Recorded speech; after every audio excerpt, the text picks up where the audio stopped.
All right. Welcome, everybody. Pathfinders podcast. This is episode 3.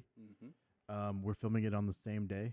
So if you are wondering why or at least I'm wearing the same damn clothes, it's because we decided to do this one back to back. And I'm super excited because I'm here with my good friend Curtis, and he has been the man behind the camera, operating this amazing apparatus that I see before me that makes this look like it has way more production value than it actually has.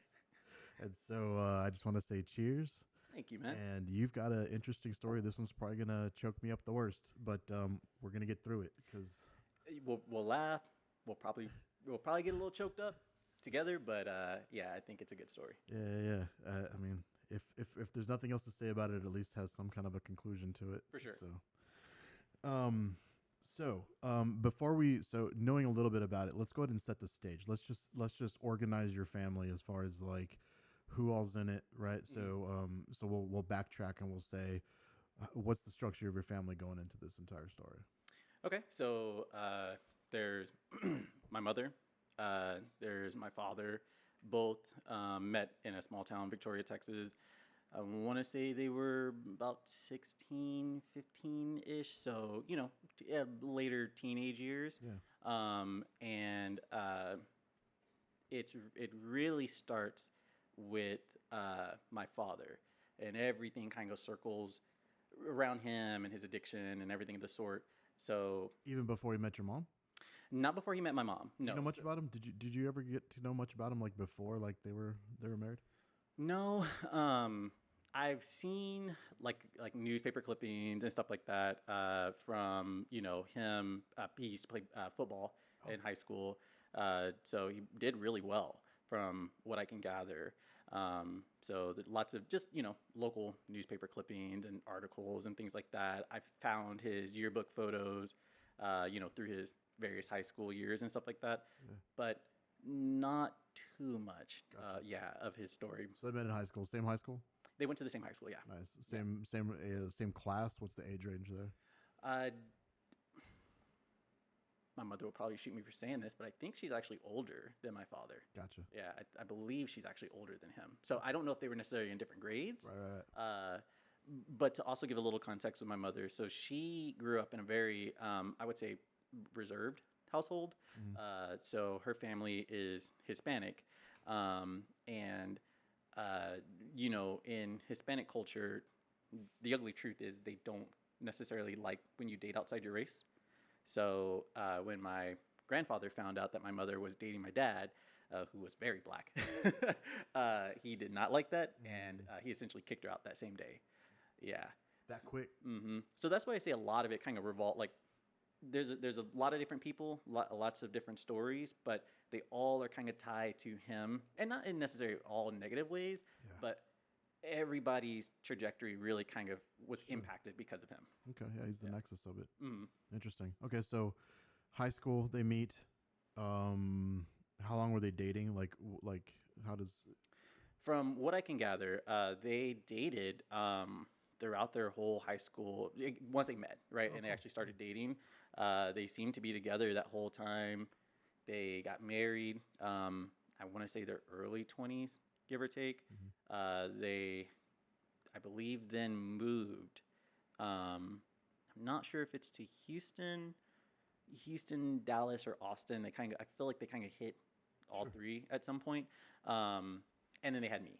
And I want to say my mom had me, again, I'm just going to give a range, I think 23, 24-ish, give or take. So not super, super young, but still early enough 20s. That I came in the picture. And what was that arrangement? And was that like a planned thing, unplanned thing? Were you guys?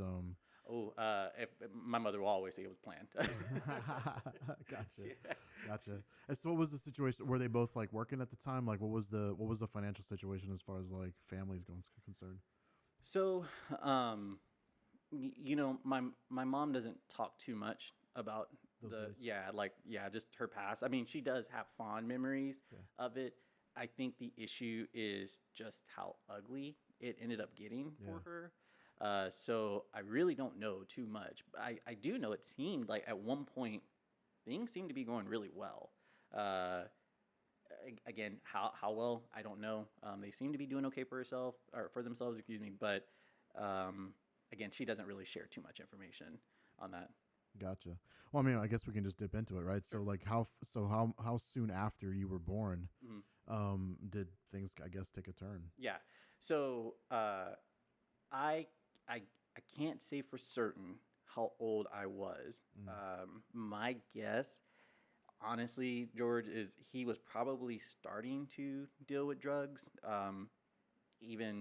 Maybe even before I was born, Mm. around that time frame.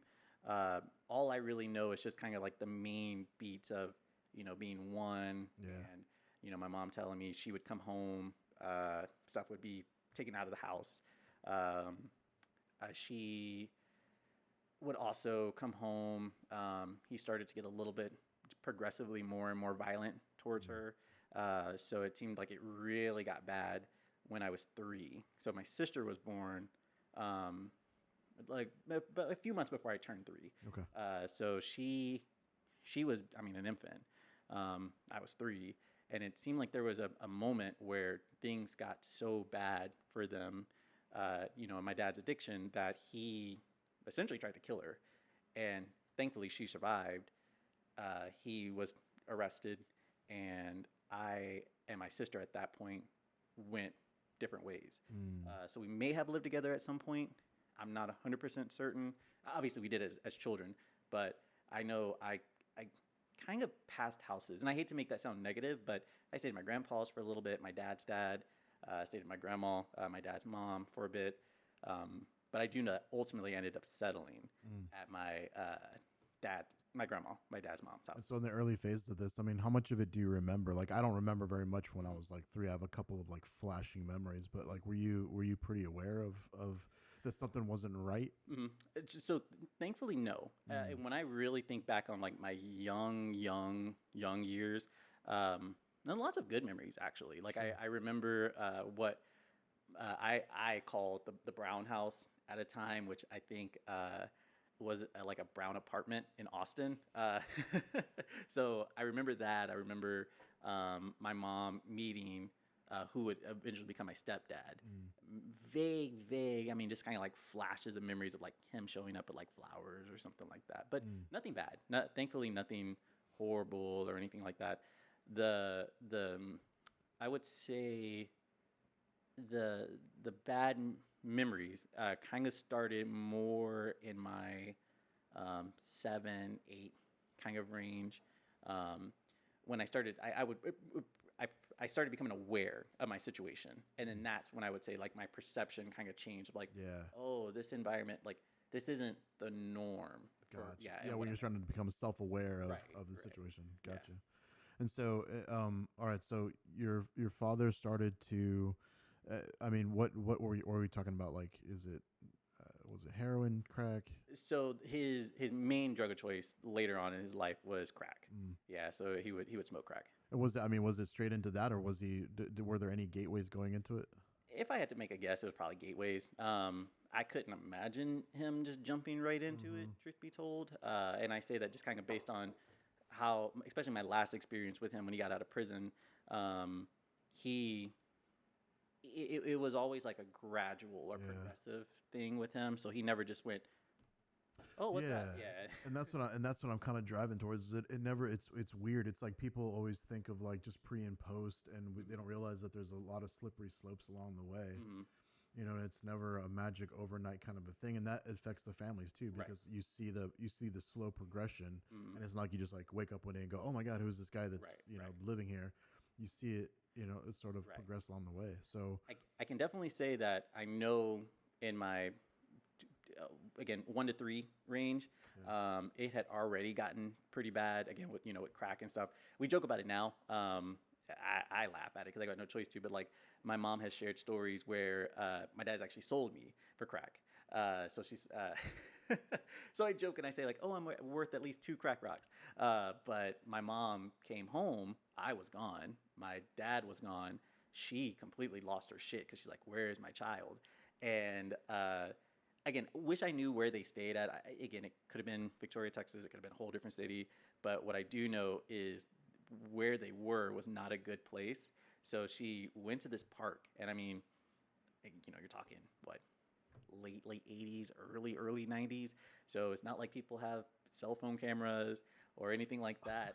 And she just walked in, and it was, late at night, and just started yelling for people to bring her back her kid, or she was going to call the cops.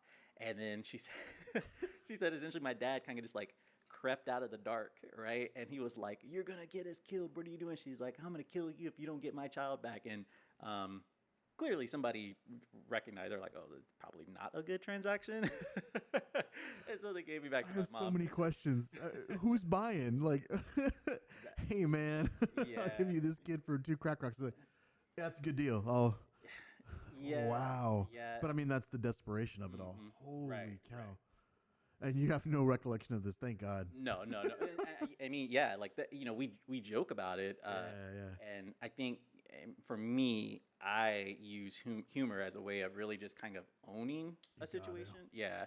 So put it this way: whatever that person may or may not have done with me, I don't remember. So I can't say that they did something. I can't say that they didn't do something. All I can do is really look at the fact of like I got back home. Yeah. And that's all that matters. Yeah. Dang, dude. Wow.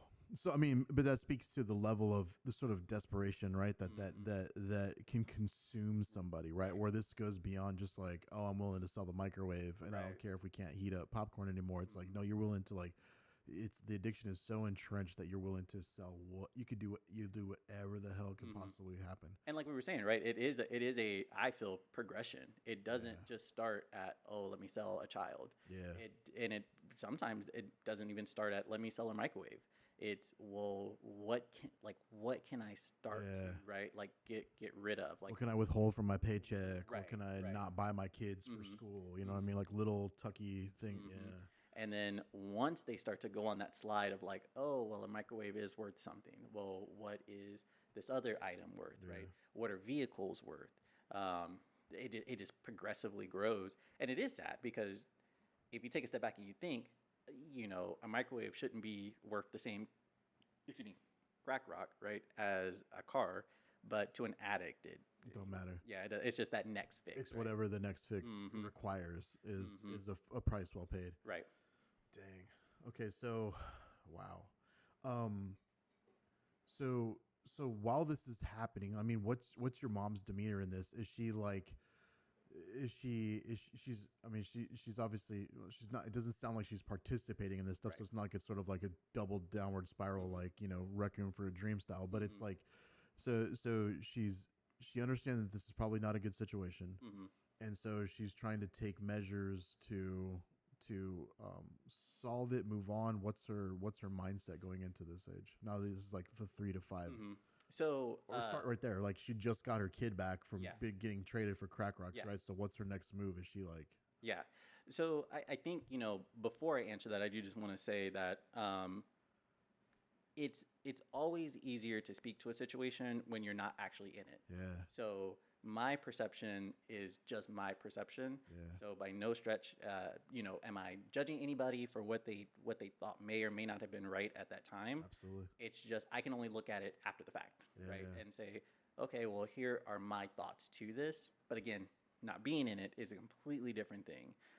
So I just want to say that because I don't want to make it seem like I'm just coming across and going, you should have known better, you should have X, Y, Z, right? Of course. That said, I think that my mom was probably honestly just trying to just do the best of what she could with what she had. We go back to her upbringing and, her youth. That was the love of her life.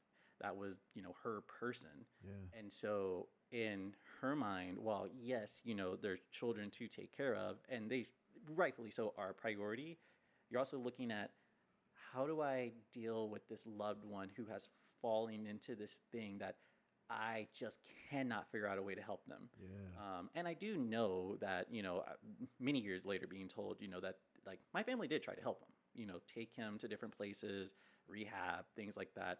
So there was definitely a network of support for him. But it takes somebody wanting to help themselves, right? To benefit from it. Amen to that, Yeah. dude. So Amen to that. Yeah.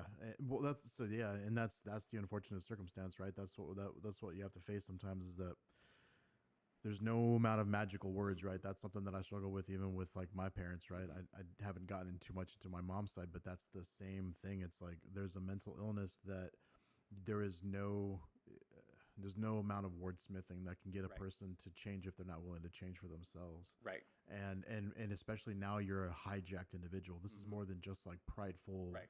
feelings. No, you literally have a chemical addiction that Right. is driving your behavior patterns. Right. And how far can you even reach into a person that's in that state? So yeah, I feel for it. And I can definitely say that, especially in the times that I did have my dad, there was for sure remorse for his actions. So it's not like he woke up and said, well, yeah, sorry, you happen to be the transact. You know what I mean? Like there was nothing like that. Like he definitely had remorse. It was really somebody who, like you said, it was a chemical addiction. So their mindset changes to the point where everything becomes less important. He's literally haunted by this. Yes. Yeah. He's literally haunted by this. Mm-hmm. So that's what makes that's what makes and I hate to say that, but like that's what makes addiction so interesting, because it's not like a black and white situation, right? It's not my family member is addicted to this, they are bad. Yeah. Or make better choices, pull yourself up by your bootstraps, all that other bullshit. Yep. You do have people that just, they love what they do, they don't want to do anything different. But I do know there's definitely people out there that, if they could rewrite history, they 100% would. And they would definitely, look at this to say, like, this has ruined me. And yet still I can't go in the direction I need to. Dang. Yeah. Okay, so, all right, so, and your sister, so she's still on the younger side of this stuff, right? So there's those two kids in this situation. Now there's a point in this where you go and live with your grandparents, right? So we'll just move on to like now that you're starting to be aware of the fact that this is happening in your life, right? Let's dive into like what you were seeing, like what you're kind of like experiencing on a day to day. Yeah. So, when the memories that I can recall living with my grandmother in the beginning were not bad whatsoever, because like perception is reality, right? Yeah. So I had an awesome grandmother. I had my grandpa. I had my cousin who I lived with, who was more like an older brother to me. That's he just kind of was like everything you would imagine like an older brother to be. Yeah. Was cooler than me. Had the cool friend. Did all the cool stuff. Didn't want anything to do with me. You were the tag along. Right.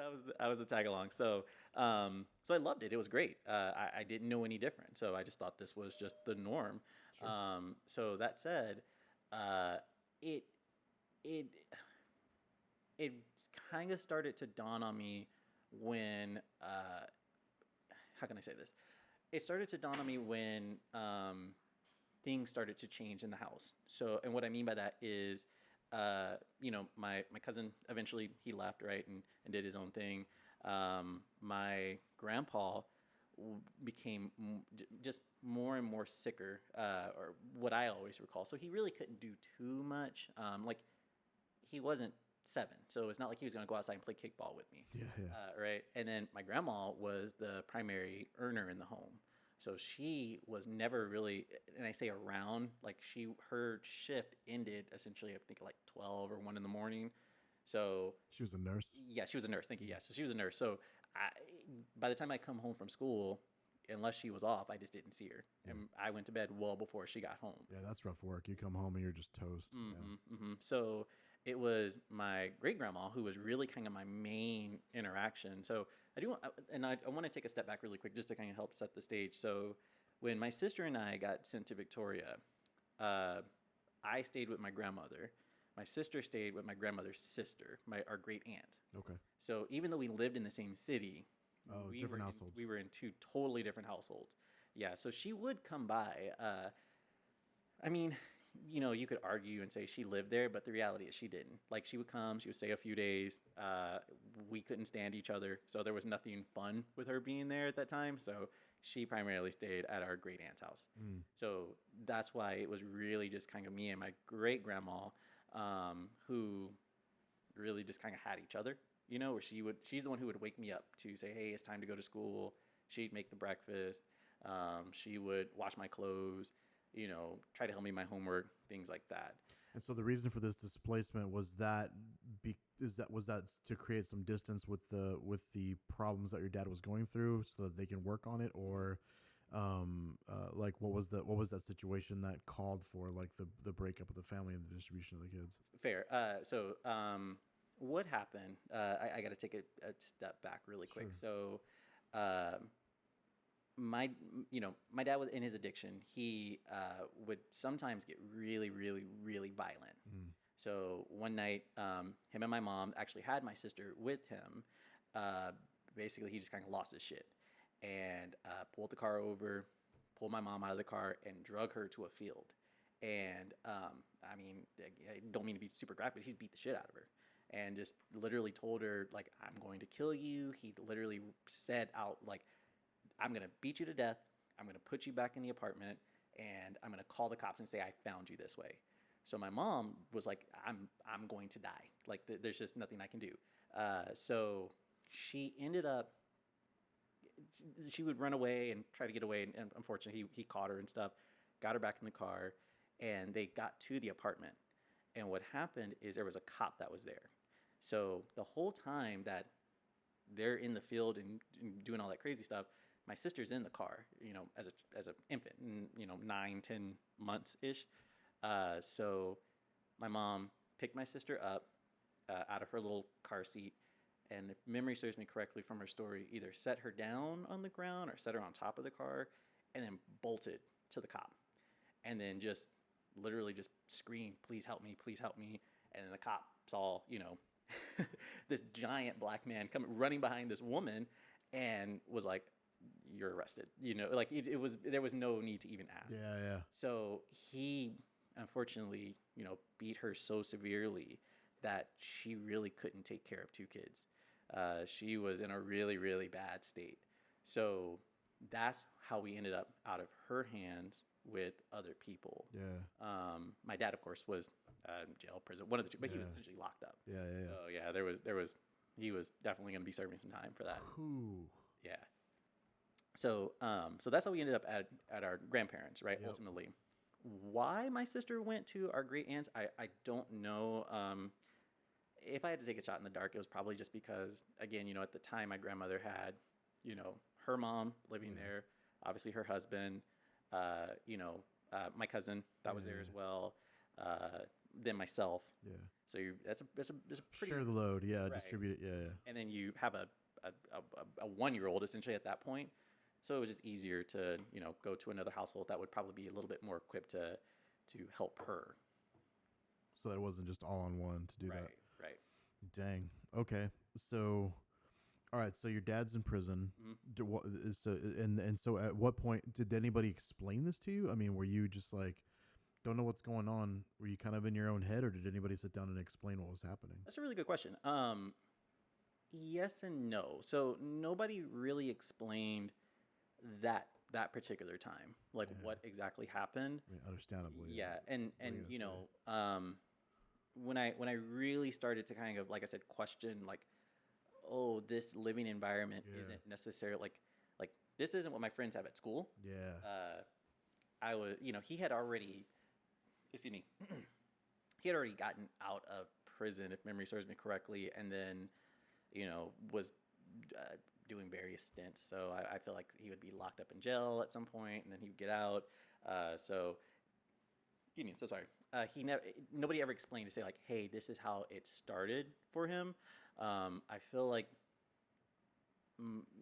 I must have asked my mom at some point, like, why we weren't with her, like what kind of caused it, and she is the one who explained, kind of, here's the beats of why we weren't together during that time. Yeah. Dang. And then I think what you talked about was, you were kind of wondering what the situation was, and there was sort of a you started to wondering, like, why. Okay, cool, so dad's in prison, I get that, but then why am I not hanging out with you eventually? And she was trying to position it like, well, it's because your dad needs something to kind of focus on in the positive light, right? So as I got older, what really happened is the living environment got harder. So, for whatever reason, there would just be times that we couldn't pay, the utility bills, or, food would not be as plentiful, right, as one would hope for. And it got really, really hard. So there was a struggle. There was a struggle even at your grandmother's house. Right. So there was a struggle at my grandmother's house, and that's when I really started becoming aware of, well, why am I in this situation? Yeah. Because I have no control over any of this. Yeah. So I would go to school, and friends are like, yeah, like I watched the latest cartoon or whatever, after school, and I'm like, well, I missed it. Like, we don't have power, right? So I can't watch it. I think when it really started to hit for me was when things started to get taken from me. So I would come home and, my TV would be pawned, or later on when my mom would buy me like a PlayStation for my birthday, and I'd come home from school and it would be pawned. My games would be pawned. Bike would get pawned. So anything that I could use as either like a way of like escape or like just entertainment, right, would be taken to, again, I, at my best guess, like try to pay bills or make ends meet or whatever. The hard part with accepting that is it didn't fix it. So my stuff would get pawned, but we would still not have power, or we'd still not have water. So that's like I said. That's because there's a different kind of addiction going on there, right? Right. So one can definitely say like, where was that money going, or what exactly was happening if you knew like you had these responsibilities. Like I said, as a child, I can make all the assumptions in the world. As an adult, not being in that situation, again, I can only assume. Yeah. But I can definitely state the facts, which is I had stuff that was taken, again, to assume to make ends meet, and they still weren't met. So you can only then say, well, then what was the reason, right? Yeah. So, yeah. So to get to it, that's, like I said, being older and then kind of being in that harsher environment, I started to progressively get more frustrated with, why am I sitting here with no power, right? Why do I have to not have this, but my sister has it at our great aunts, right? Why do I have to not, have these things, but, my mom at this point had already remarried, and, she had a little boy at this time, so my younger brother, so she's got a whole new family.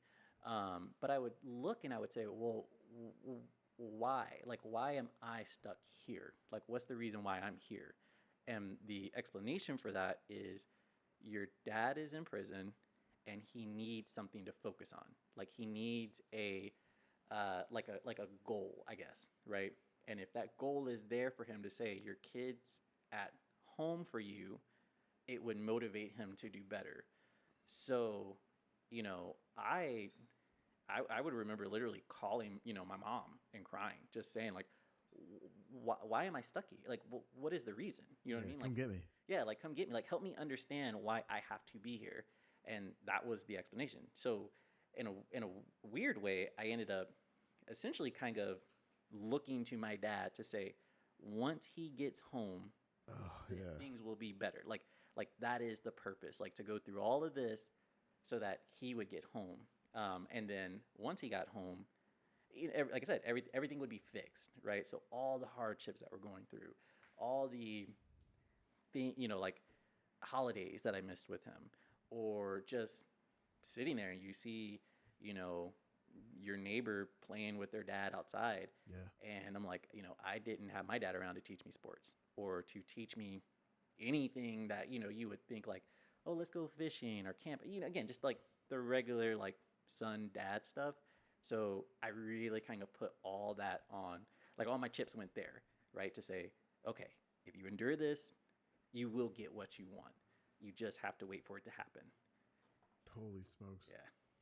And what's weird about that is it's, outsider looking at it, again, no judgment, but it's like, that sounds almost like a technically true half truth, Mm-hmm. right? Like, are you a focus point for your dad to make his way through prison, get out, and then get back on the straight and narrow? Sure. Mm-hmm. Could he be that nexus focal point, whether you lived at your grandmother's house or you were back with your mom? Mm-hmm. Yeah. Right. Technically. So, but maybe I'm reading into it too much, but it seems like that maybe there was an aspect to it where she's trying, if she had remarried, she's trying to make sure that that is all solidified and trying to get all that going. And there's just that's a lot of baggage to try to put on any new kind of a person. Right. And so it's almost like you just kind of remain on the shelf a little too long there. I mean, no offense, but it's like outside looking in, I'm like, damn, like, I mean, I have a million questions. Like, I have a million questions for the new guy. Sure. I'm like, you know, was the fact that she already had two kids, was that sort of inconvenient? Did he have his own like lineage in mind where it's like, well, I want to have my own kids with you, blah blah blah. Like I have so many questions with that regard, but yeah. Well, you raise a really good point because he had already had a child before he met my mom. Oh, okay. So they both had children. So it's like the Brady Bunch, but like they just didn't move they didn't move Brad and Cindy in. You got your four squares here, and then like hit them up on Zoom. yeah. We'll get them on video cam. Right. Dang, dude. Okay, so wow, so yeah, so I can't even fathom it. So you're right. So you're a kid. You're trying to figure out why, like, and I think you hit the nail on the head, right? I was going to ask you a question about like, what is it like going to school when you see like the other kids and everything's like hunky dory, and the kid walks out and he gets in the car and it's mom and dad and everybody rolls off into the sunset, and you're like, what did I do? Yeah. Because kids tend to blame. Did you blame yourself much? Like, do you think that there was maybe something that you did to like piss them off, or were you savvy too? I never blamed myself for. That's impressive. Yeah, I never blamed myself for why I was there. Mm-hmm. There was definitely a lot of self blame after, like later on, and we can get into it. But not for why I was there. I think, at that time, the hard part with my childhood, I feel like, was I started to have to take on stress or stressors that most children wouldn't. Oh, hell no. Most wouldn't. So again, the idea of, am I going to go home and are we going to have utilities, right? Am I going to go home and are we going to have, is my stuff going to be there? You see what I mean? So there was this whole different, like, I don't know, my home environment is not stable enough, is what I'm trying to say, to really be able to even focus on anything else. Like I said, like homework, I wasn't even worried about it. It just wasn't a thought. Cartoons, like, yeah, like I had my friends and, we would talk about like the latest whatever or the comics or whatever. But there was still so much more of like a real world situation that was going on that I couldn't tune that out. Like I couldn't give my focus to my childhood enough. And I think you nailed it. It's the stability thing, right? It's like children literally look to their parents to provide the stability of the day to day, because when that's lacking, when there is no stability, and I don't even know.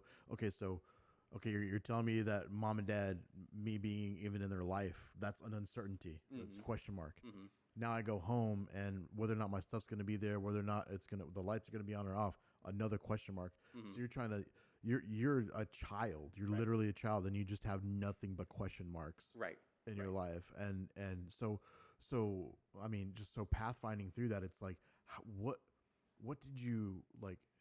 Okay, so walk me through it. You go home and your video games are gone or something like that, right? Like, obviously there's some frustration, but did you do anything to try to like soothe? Like, what did you find respite in? Did you draw? Like, I'm trying to imagine like what the hell I would do if there was nothing uncertain. I definitely did drawing. I read. I'm laughing because I see they're having issues, so I'm gonna put this on pause really quick. I'm gonna fix this. Yeah. I was just gonna ask. Sorry, I'm so sorry. All right, we're back. We got fresh drinks, we're refilled, and I think the last time we were talking, we were trying to figure out like the whole. Your mom has moved. She's got the new established family, and then we're trying to suss out like the whole still living with grandparents, so on and so forth, right? So, so diving back into that. So, were you actively confused about this? I mean, were you asking questions about like, hey, mom, like, when's it cool? Not so much confused, because I guess again, you kind of hit it on the head right earlier. where you said that as children, we just think that adults just know everything. Like they are the adults, so they're the ones who should know, right? So I just took my mom's answer as truth. And to her credit, it wasn't just her saying it. It was her message. It was also my grandma's message. So it was like a collective, here's your reason why you're here. So I just bought into it wholesale, like full stop. And you took it as cool. So as soon as we get over this hurdle, man, and Dad comes back into my life, then everything's gonna be smooth sailing from there. Right. Well, because we would also go and visit him in prison and stuff like that, and I would tell him like, I cannot wait to have Christmases with you. I can't wait to like play sports with you. There's so much time we need to make up for, and I know when you get home that these things will be fixed. So like my stuff getting pawned, I know won't happen again. And he would say like, yeah, like that shit's gonna stop for sure. And to his credit, it did, specifically with the pawning. So like I said, it's just that was the message I was told. So that's what I really, really just like ingrained into me, which is like, okay, in a dramatic way, it's like he's serving his time and I can serve my time, right? And like just grit down, Soldier on. soldier through it. And then once he gets home, it will be fixed. Yeah, like everything will be better. Dang. So he gets out of prison. So he gets out of prison, and to tell the story how he got out of prison. So my grandma surprised us. She didn't tell us that he was actually getting out. So they pick us up from school, and my grandma would be with. So sorry to give a little context. My grandpa would pick us up from school all the time. When our grandma was with him, it was usually because she was off. And sometimes we would go do some fun stuff. Sometimes we would just go sit in the parking lot while she scratched lottery tickets. You know what I mean? So it varied. So I didn't really think too much into it other than like, oh, cool, my grandma's off. So they took us to this bus station, and if memory serves me correctly, my grandma was saying something along the lines of like, oh, like family's coming or something like that. And again, I wasn't really interested in it, just to be blunt. So I was like, all right, whatever, and just kind of just zoned out and didn't really pay attention. So we're at this bus stop in Victoria, and the bus comes up, and she's like, oh, your like family or whoever, right? Like just pay attention to the people coming out. So my sister and I are like, all right, whatever. So we're just kind of looking out one of the windows, and I can literally see it in my mind as if it was today. It's like a bunch of strangers with no faces are coming out, and it's like time stops, and our dad comes out, and it was like I didn't know what to say. Like I was like stunned, because I was like, what? You know what I mean? Because we would have to go like 4+ hours to go see him for like an hour during visitation at the prison he was at. Yeah. So to see him home, not at a prison, like it was just, it was like the best thing ever, but like the most shocking thing, because I was just like, I wasn't ready. Yeah.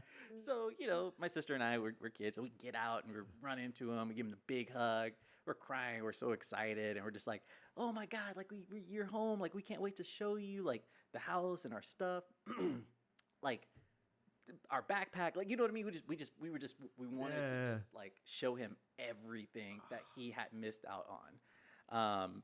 And then again, memory's a little hazy, but I want to say that we went home and we picked up my great grandmother, who would be his grandma, and she took him to Bell's. Shout out to Bell's. She took him to Bell's and basically bought him his first set of clothes, like civilian clothes. And it was just like, it felt like the world finally felt right. Like It was all worth it. it was, yeah, 100%, 100% all worth it, because I got to see my dad at home, who was clean. You know what I mean?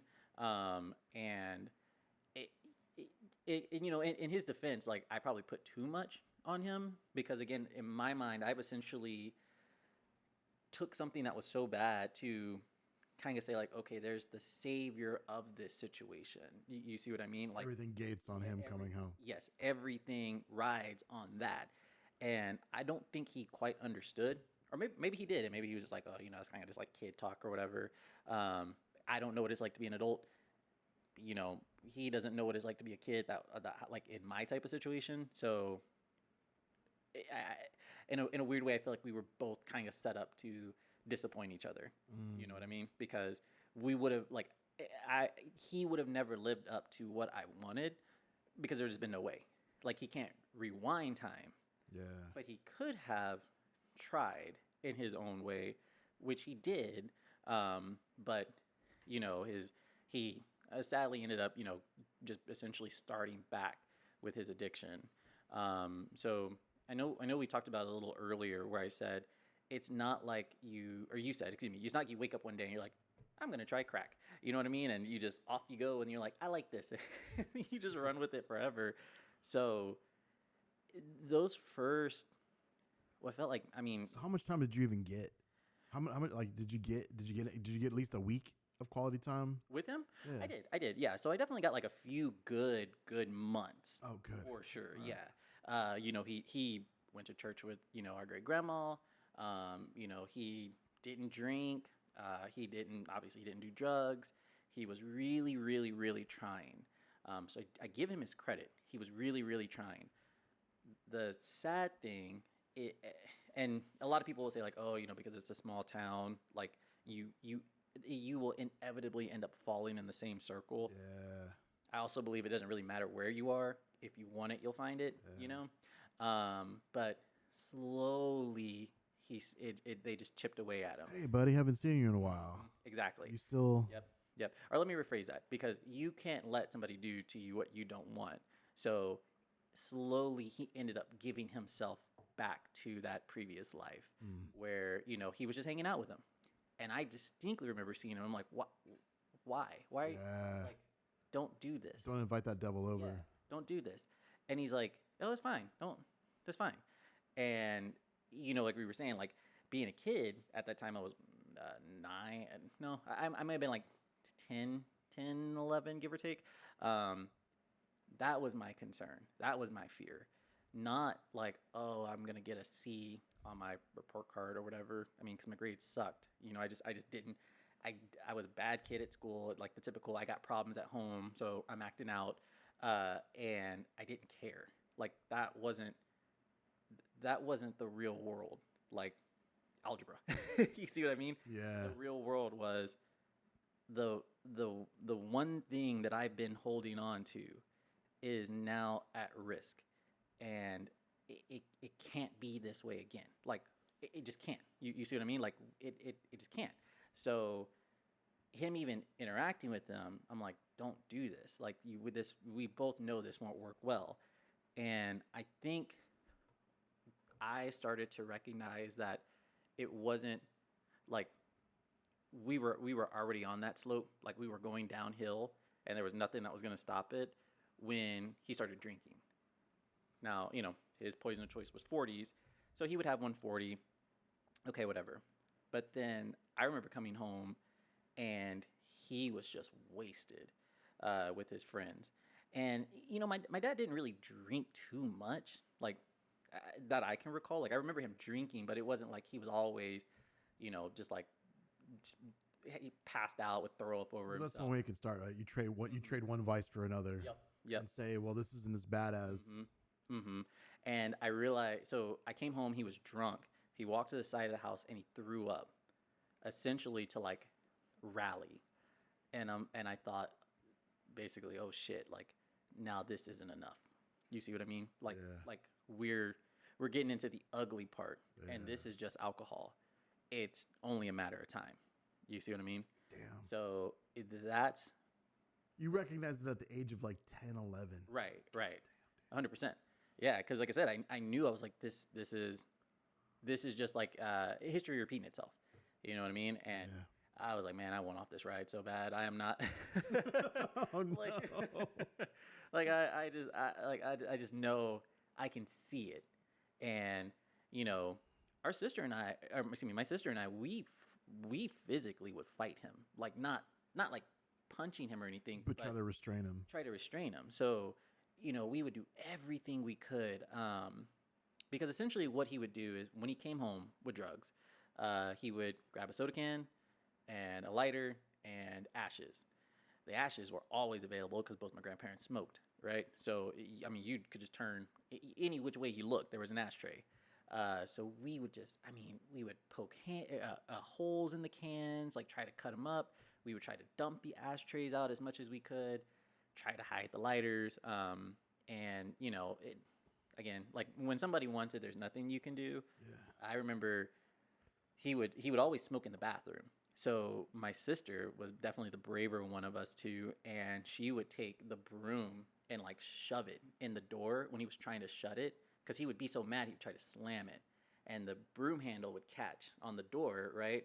And it would tear up the broom handle, tear up the door, and all that stuff. And we tried, but it's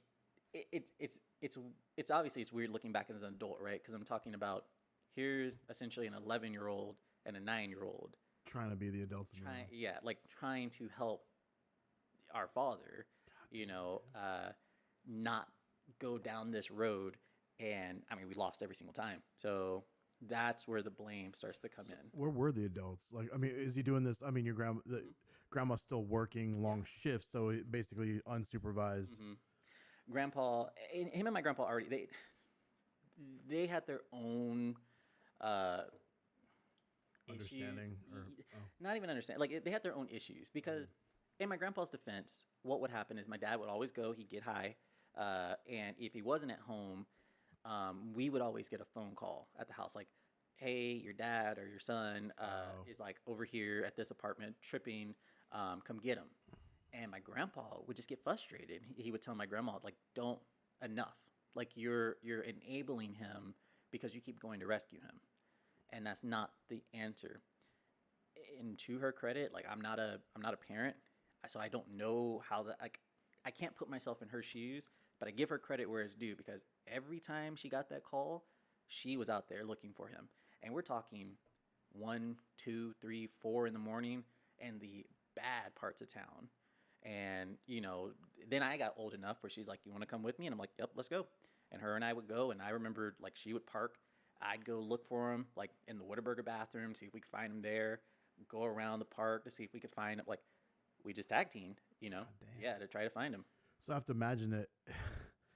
So then I would have to imagine, like, if it were me, I'd be like, well, better at home, better at home than in a Whataburger, right? Better at home than in some random apartment, right? Well, the issue is, with my dad's high, he didn't have a normal like high where he was just zombied out. Zombie. Like just passed out on the couch or whatever. He would essentially have one or two ways. Majority of them, which is it's not funny, but in the context of it, it's funny, which is he would essentially just be, absolutely terrified, where this guy was scared of his own shadow, and he's just like eyes this big, sweating all over the place, and active hallucinations. 100%. And he's, just like, he's terrified of everything, and he's running around and he's screaming and he's like, get away. And my dad wasn't the typical, like, when people think crackheads, they think like, oh, there's the 40-pound, lanky, like, doesn't look good type person. No, this dude was like 6'1" plus, easily 200 and something pounds, because he was in prison. You know what I mean? So he just and a football player, Yep. So he was just a massive dude. So the thing we didn't like is he would run outside, and so we would try to fight him as much as we could to keep him inside. And my sister and I. And we get knocked down like bowling pins. You know what I mean? Like, there was just no stopping him. But that was our life.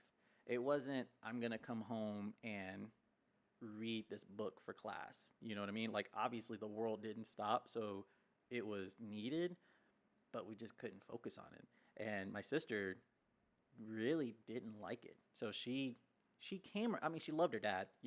Not saying otherwise, but she continued to stay at her great aunt's house, because that's a lot. It's like, why would I sit here and deal with this when I have a perfectly great home that's, very stable.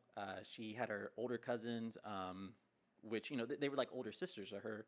They were church going. So, she went like, it's like the typical, like on Sunday, we go to church. After that, we go to like Ryan's or Furs or whatever, like she had a good set life.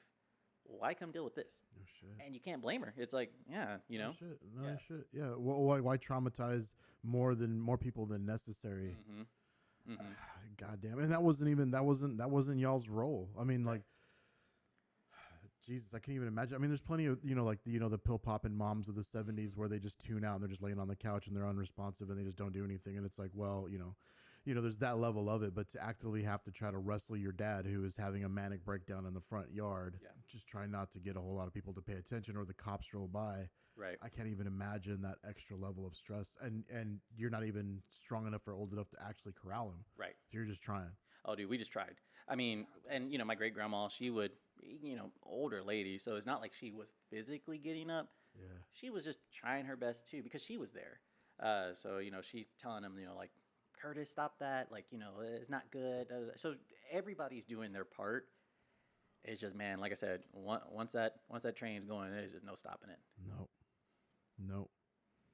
And so how long? So all right. So how long did this last? This period of trying to just wrangle the addiction and trying to at least keep a cork on it. Man, honestly, it felt like the better part of the 3-4 years we had him. After he got out of prison, like I said, it was like months of just perfect. Where he kept himself clean and. Again, he was going to church, trying to find a job and stuff like that. And it's just the moment that ball started to go down that hill, it just picked up speed. I mean, I literally felt like I blinked. He was drinking. 2 days later, I see him vomiting. And then a week after that, I get home and I see him high. And I'm like, oh, fuck. Like, you know what I mean? Like, here we go. Was it a roller coaster? I mean, like, were there moments of clarity where he would, like, go on a binge, come out of it, apologize profusely, swear to do better, be good for like a day or two, and then go back down? Or was it just it was just far beyond driven? Man, never. I knew it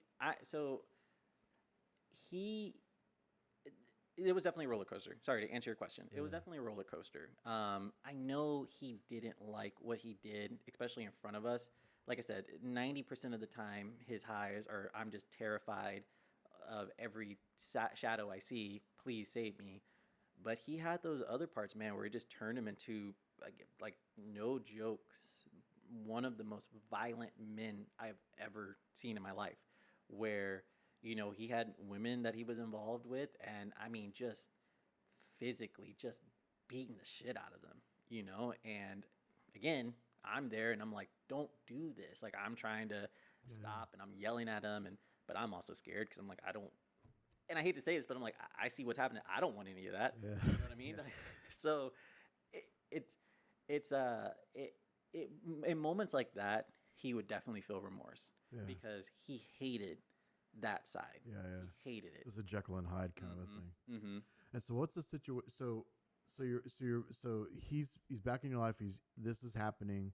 Your mom has essentially remarried. Mm-hmm. So this was sort of like a, I mean, is she trying to split time? Is this like how do we make this work where we're basically living two separate lives? Like, was she coming around to see how things were going? Like, what was that situation? Did they like formally divorce? Did they do like go through the whole process? Okay. Yeah. So they divorced. Oh, obviously they divorced because she got remarried. Duh. Yeah. No. I want to be careful how I say this because, again, I don't want to paint anybody in a negative light, but nothing changed between her before he came out of prison and afterwards.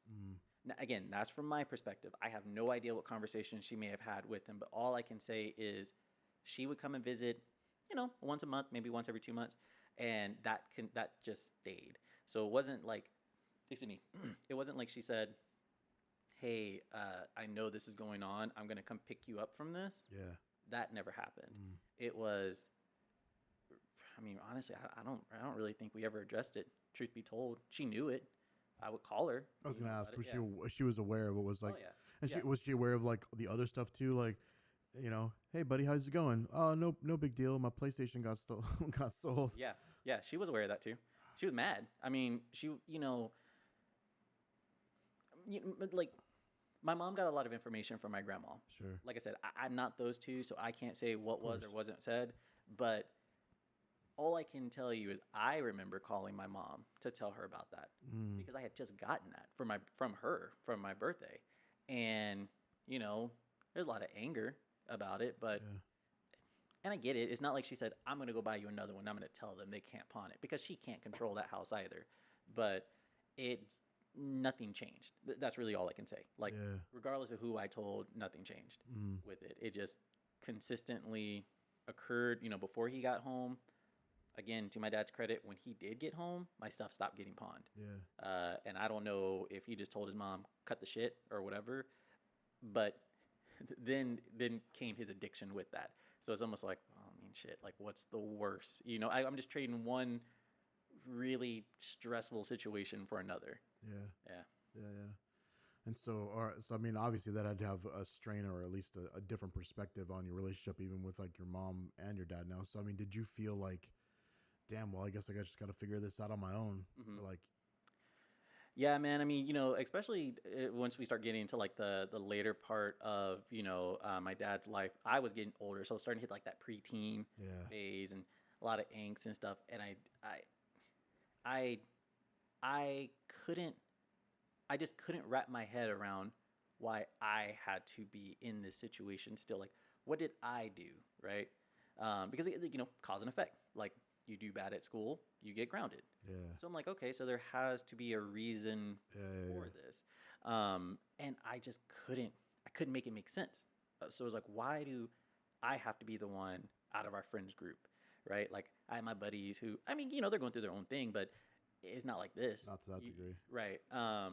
So I started to get angry, I just really, really angry.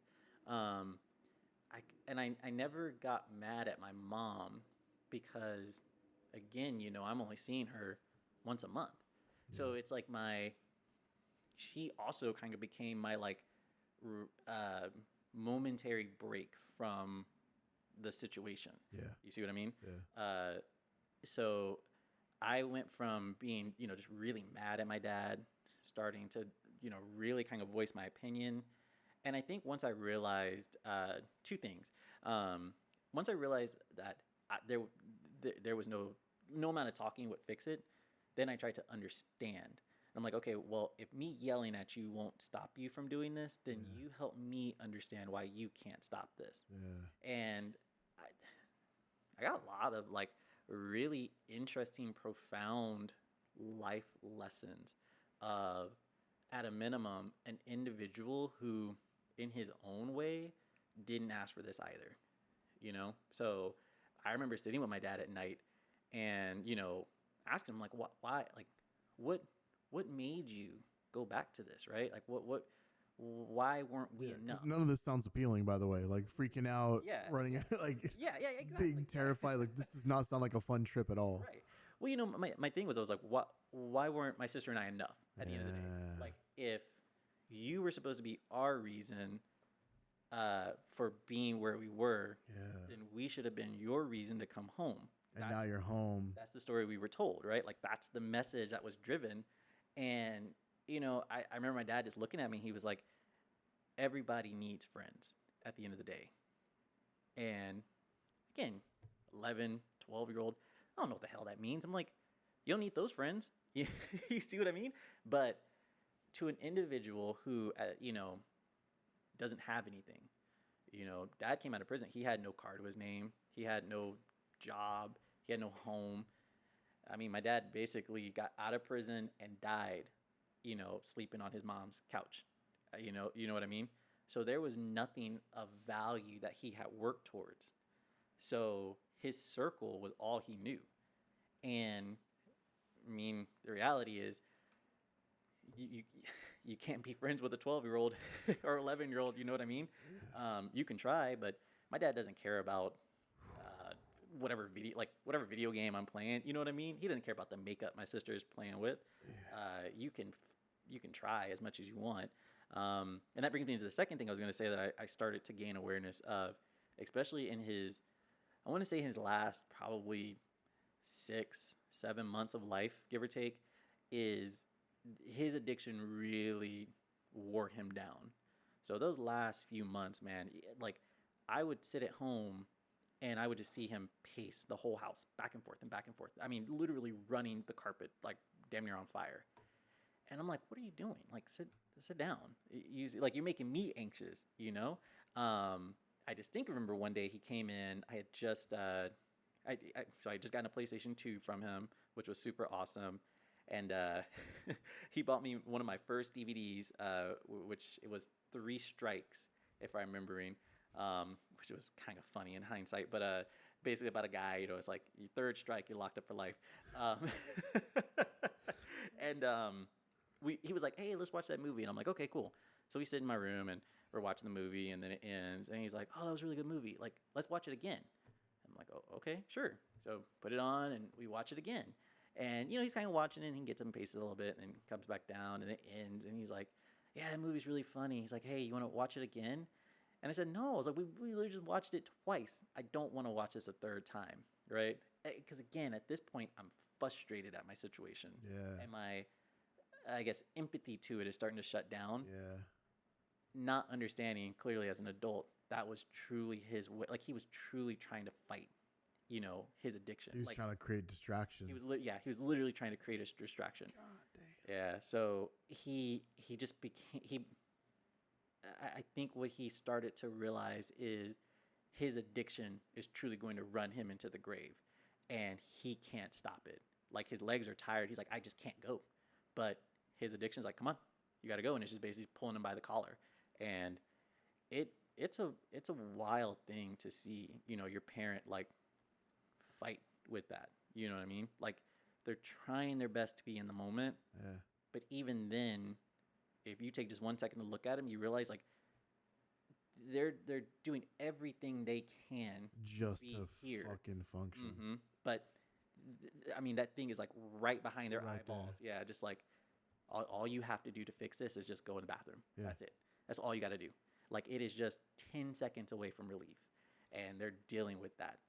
I mean, from the moment they can think of a thought. You see what I mean? God damn. I can't even imagine, dude. And you're having to basically just, again, you're playing the adult in the room, trying to figure that shit out and help your dad work through it, and not even really appreciating just how. Appreciating is a bad word. You don't even understand the level of dependency that is in play, because you're frustrated too. You're just like, why are you even doing all this? This is dumb. Like, you know what I mean? It's you're trying to make a sense of it, right? But you've never been there before too. But well, like in a lot of other people's ways, you know, because it wasn't just me that saw this. Yeah, of you know course. What I mean? Like, it was his other family members too. So like his sister and, you know, other like lifelong friends that he's had. And, you know, we would, like, I remember we would have a holiday, like Thanksgiving. Everybody would get together at my grandma's house. And my dad just fucked it up because he showed up high. And everybody's like, oh, here we go again. Here we go again. And to those people's defense, they're like, we've been on this merry-go-round. I'm done. Like, clearly you haven't learned yet, so I'm out. There was no out for me. Like, I was in that with him. You see what I'm trying to say? Like, there was no place for me to like escape his addiction. I was in that with him. I had no choice but to be in it with him. Yeah, I think the operative word was collateral. Yeah.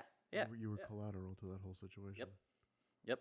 So for better or worse, it was, I'm mad just with everybody else. You know, when they're mad, I'm there to yell at him when he finally comes down. And I'm there to, in my own way, try to like console him, because again, I'm like, I know you don't, if you could take yourself out of this, you would, but you just can't. And we both know it because I'm living this with you.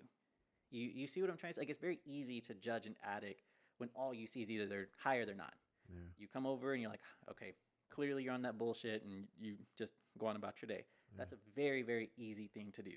But when you can't and you sit there with them, you see all the nuance to that person. So, and I guess in my case, because it was, again, that's my reason. So I'm like, I have to try to understand this, because if I don't, then none of this will make sense whatsoever. So yeah, like I said, man, we would, when I started asking questions, we had many, many, many long conversations, about my mom, and, some of, his, things he did in the past. The things I specifically remember, like I said, is, talking to him, about why you did this, him saying like, you need friends. I started asking, I was like, why do you have such bad trips? Like, help me understand that. And I'll never forget sitting in the living room with him, and he pointed to the kitchen window. And he's like, you see the shadow that plant is casting on the window? I'm like, yeah. And he's like, to me, when I'm high, that looks like a gun. His mind has told him there's somebody walking on the side of the house with a gun there to shoot him. And he and then he turns around, he sees all these shadows. So essentially everything is coming at him, and he is just beyond terrified, because he's like, I can't get away. So it's interesting. Like I said, you take a step back, and I'm like, I'm, again, 11, 12, like preteen. I'm a preteen talking to a crack addict, trying to understand their rationale, and then just try to make sense of their own madness that they can't get themselves out of. That is such a level of maturity that is beyond comprehension, because most teenagers, their parents are getting divorced, and they're just like, I hate your dad, and they don't understand, right? And it takes some it takes normal psychology decades in advance to look back on something and go, oh, now I get it, I just didn't understand. Right. But the fact that you had the foresight to sit down and try to understand somebody's problems from the inside out, that is like superhuman levels of empathy that I've yet to see, because that's one of the things that I think we need more in this world is we develop mental models about our own actions and how we convey ourselves in society. Mm-hmm. And then we draw hard lines as to, anybody that doesn't behave in the same way that I do is less virtuous. And right. So therefore easy to dismiss, easy to say these people are idiots, easy to see people addicted to fentanyl on the street and just be like, they're all fucking wastoids or whatever. Right. But to actually sit down and have a conversation with these people and actually understand what's going on in their head, that doesn't happen enough. Agreed. Because I don't think you can solve any of the drug problems in this world if you don't sit down and understand what's the psychology that drives you to even decide that isn't out. Right. Right. And sometimes it could just be, and I'm not saying that everything has this grand magical story. Sometimes it is just as silly as like, I tried it one day and the shit's really fucking addictive. Mm-hmm. That is an unfortunate circumstance. Mm-hmm. But I think there's a lot of people that are they're either trying to disconnect from a reality that they don't want to face. Mm-hmm. They are, they don't understand why they can't make shit work. And so they turn to things that at least give them an excuse to be the fuck up, mm-hmm. right? Or whatever. And it's, for some people, man, it's like, I look at your situation, I'm like, I can't imagine, as a man, I can't imagine coming out of prison and just being like, well, I fucked that up. Mm-hmm. My family's moved on now. My wife's moved on. That would destroy me. Mm-hmm. That would destroy me. If I had to go to prison for some dumb shit that I did and it was my fault, and then I walk out and Andy's like, yeah, man, you were too much. Yeah. And I can't even be mad at her, right? Because like you said, there was abuse involved, right? So I can't even be mad. I'm like, yeah, no, I would fucking leave me too. Like that makes fucking a lot of sense. Yeah. What do you do with that? How do you, and now there's nobody, you don't just sit down with somebody and be like, hey, what should I do? I don't know, man. Pull yourself up by your bootstraps and like, go be a positive what the fuck kind of message is that? Mm-hmm. So why wouldn't you want to do anything but fucking be here right now? Right. 100%. And like you said, talking to those people, let me back that up. It's very easy for us to look at situations very black and white. Yeah. Like you said, like, oh, you must have tried some shit you shouldn't have, and now you fucked up. Enjoy your journey. Yeah. Right. Whatever the reason may be that these people, addicts become addicts, the thing is they're not just addicts. Yeah. You see what I mean? Like, referencing my dad and my mom, like, my dad, for all intents and purposes, was literally going to kill my mom that night. Yeah. No two ways around it. beat the absolute mess out of her. Absolutely. You know, when they went to court and my dad saw my mom, you know, and my mom is telling me this, and he saw her, you know, she had teeth knocked out, bones broken, all kind of braces and stuff on her. And he cried because he's like, I literally can't believe I did that to the woman that is the mother of my children. And so to then, because then you got to ask yourself, what are you willing, like, would you ever want to willingly sign up for that kind of journey to a point where you're like, I have no control. Fuck like no, that's a big risk. Yeah, like I just wake up and I'm in jail, and I'm like, I don't know what I've done, I don't understand, and then you look and you're like, I didn't just steal a car, for example, right? Like, or just piss on the street and then, you know, passed out and got arrested. Like, I have permanently changed my life. There is no going back. And that's just one instance. It's just one instance. And then you're like, damn, that's a bad one. That should have been a lesson learned, right? But that addiction is so strong, they can't help but go back and then do it again, and then do it again, and then do it again. Well, and it almost becomes a self-fulfilling prophecy at that point, right? Because at that point, you're like, fuck it, I already cashed all my chips in. Yep. What's left? What's left? What's left to lose? Right. And damn, dude. God damn. So, all right. So take me to that day. I mean. So, you know, around the end of 2000, I want to say, that's when I really noticed that my dad was just haggard. Again, you know, the crazy thing is he kept a job during this whole thing, right? Like, worked on an oil field. So it's not like he wasn't like productive in his own way, but we both knew his like focus was, I work to fix my addiction. Mm-hmm. But I could just see it, like I could just see it in his eyes. Like he's haggard, he's slowing down, and he's starting to. The soul's wearing thin. Yeah. Like he's starting to kind of, like his shoulders are slow. He's like, I just can't. I can't beat this, and I can't go on anymore. So Christmas Day, we all get together. Typically, all the family would come to my grandma's house, so we all get together. And in a weird irony or twist of fate, my mom comes with my brother's new babysitter, who basically didn't have anything to do, and he's like, "Yeah, I'll show up, sure, whatever." Doesn't know any of us, right? Like, has no idea what this place is. So he shows up. And even more ironic, my grandma had a camcorder that I don't recall ever being around. She says it was, but I don't. Either way, so we just happened to have something to capture that holiday, and then somebody to actually capture the moment, because the babysitter, there was no gifts for him. So he's like, "Yeah, sure, I'll go and record or whatever." So, and that Christmas specifically, I remember asking my dad, like, I wanted us to look good, because all the other Christmases, you know, everybody's doing well for themselves, right? Like, my mom's doing, you know, she's got a great paying job. You know, her husband's doing really well for himself. They both look very well, you know, not saying like everybody's millionaires, but, you know, they look good for themselves, right? That passes on to their son, rightfully so. So he's looking good. You know, cousin looks great. You know, he's starting his life journey. My aunt looks great, but we didn't. And to sidebar just a bit, I started to really resent my position in life. I hated feeling like we were less off or less than, because there shouldn't have been a reason we were. Like, it wasn't like I was a brat and said, I'm mad because the world is unfair, I deserve millions.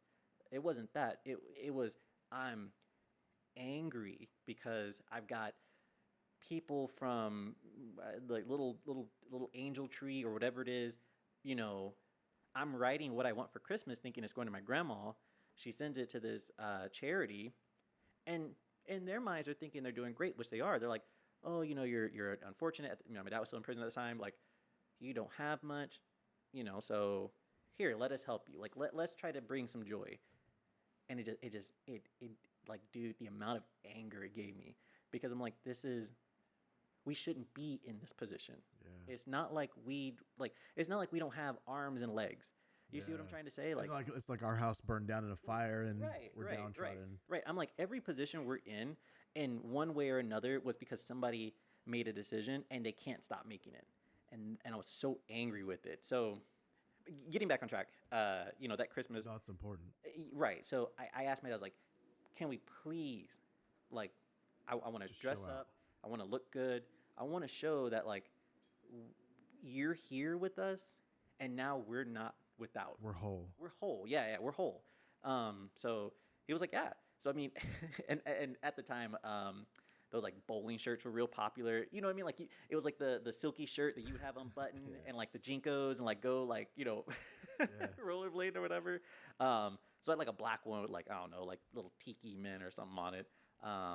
Had some like really nice jeans. Lugs was like the real big thing back then. So I had some lugs, and I was really proud of myself, because I was like, we look whole. We look good, Sister didn't really care too much. Not to say she looked bad, but she never really looked like she was without. Anyway, because again, where's she staying, right? Right. So, and my dad looked decent enough, and I was just really excited, man, because we were able to like buy people Christmas gifts.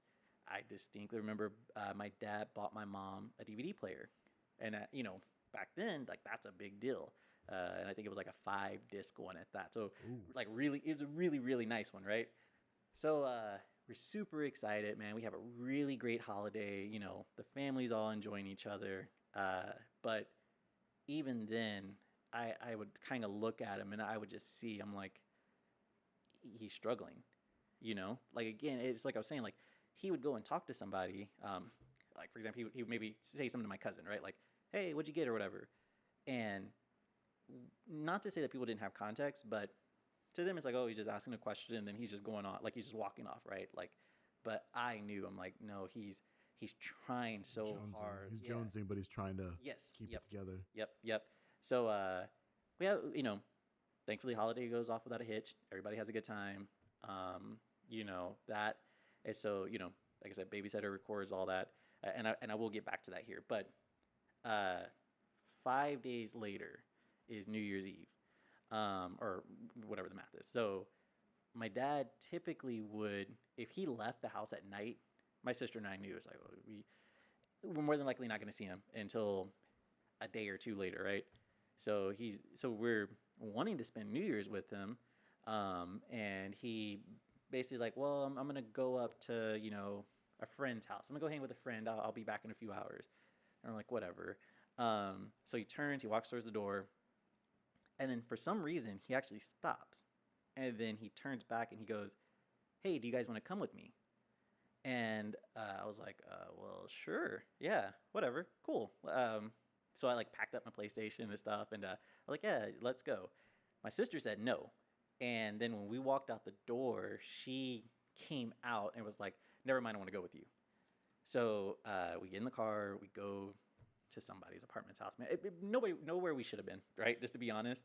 Hook up my PlayStation, and I think if memory serves me right, I was showing him, I think, like, Grand Theft Auto, and I was like, yeah, look, like, you can pick up these, like, hookers, and, like, and then like, after you're done, you can, like, beat them with the bat and then get your money back.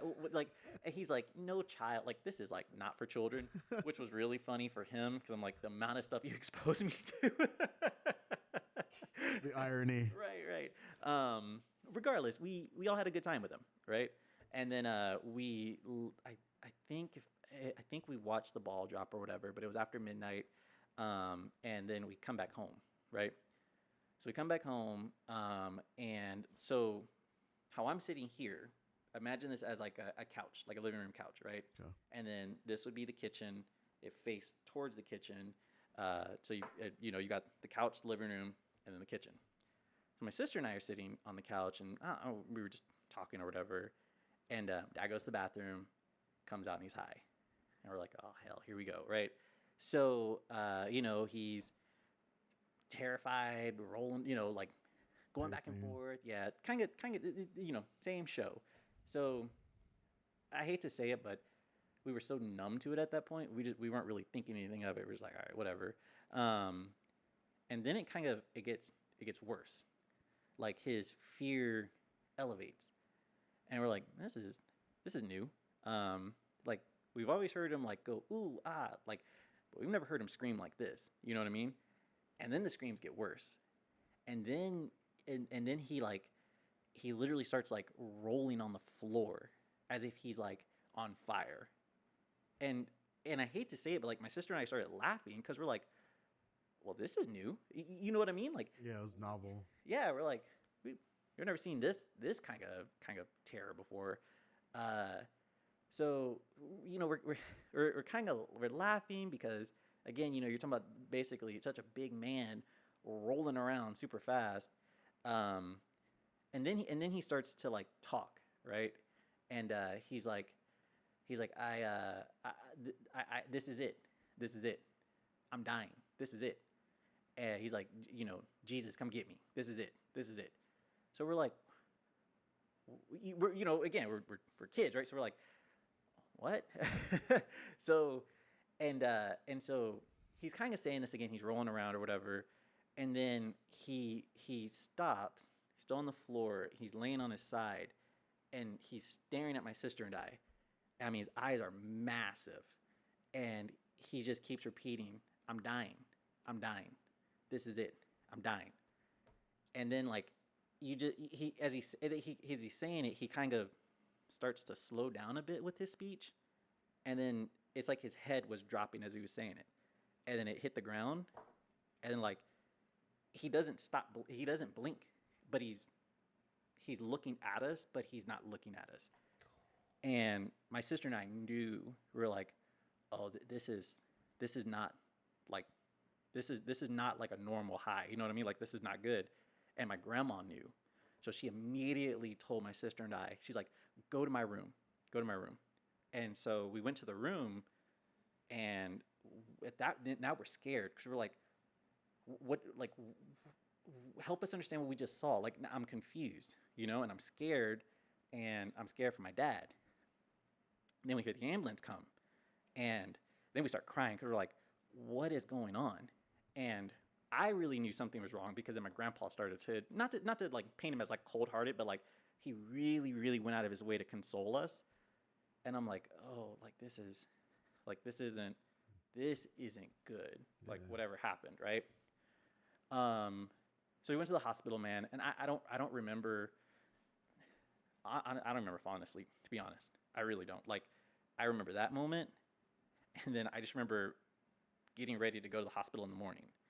So we get to the hospital in the morning, and they take us essentially a ICU, and he's just on the bed, and like tube in his mouth, cables connected every which way, and the nurse is talking to my grandma or the doctor, whoever, and they're having their conversation. I can't understand it, and it wasn't important.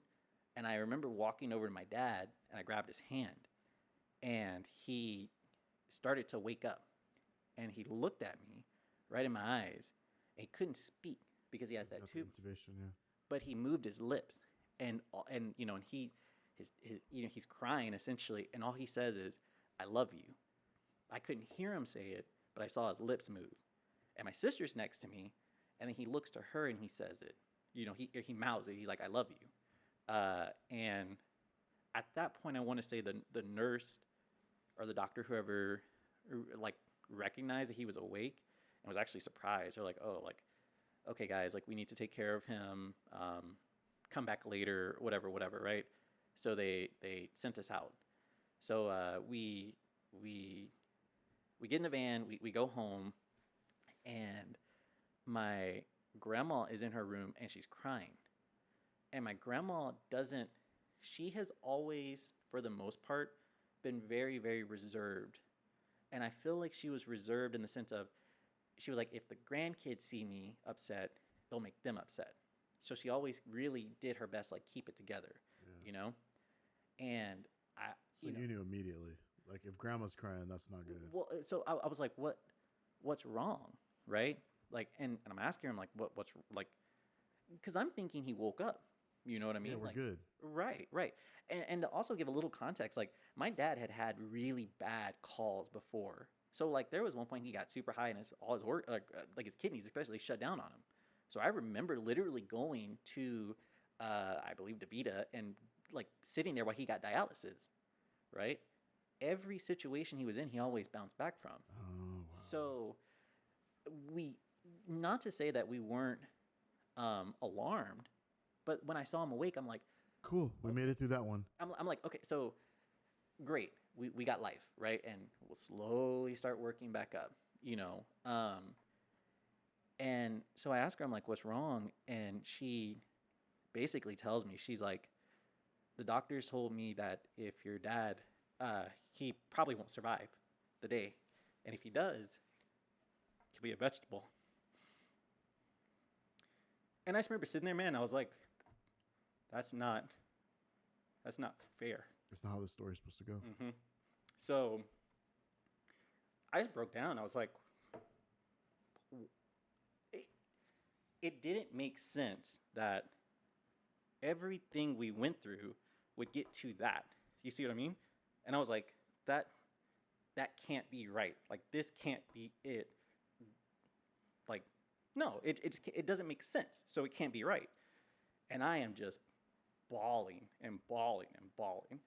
And then the hospital calls, and they're like, hey, you guys need to get here now.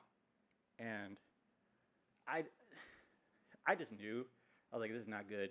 So we get to the hospital, and they put us in this room, and they're talking to my grandma, and they're trying to explain all this stuff to her, and I'm like, I don't understand what they're saying, and I'm in my own world still, and she just sits there, and essentially she's just crying, and I'm like, what are they saying? Like, I don't understand. What are they saying? And she's like help me understand what when they say resuscitate, what does that mean? And she just looks at me and she's like, they're trying to bring him back. And I knew the moment she finished that sentence, I was like, my dad's gone forever. That's it. That's literally the last moment I would have with him. That's it. And I mean, we could have sat in that room for 3 minutes. It felt like 3 hours. Yeah. And then they came back and they're like, you know, we're so sorry. We tried everything we could, but we couldn't bring him back. But I had already knew. Yeah. Like, the news wasn't news. Yeah. And that day, I broke into so many pieces that day, because when you're told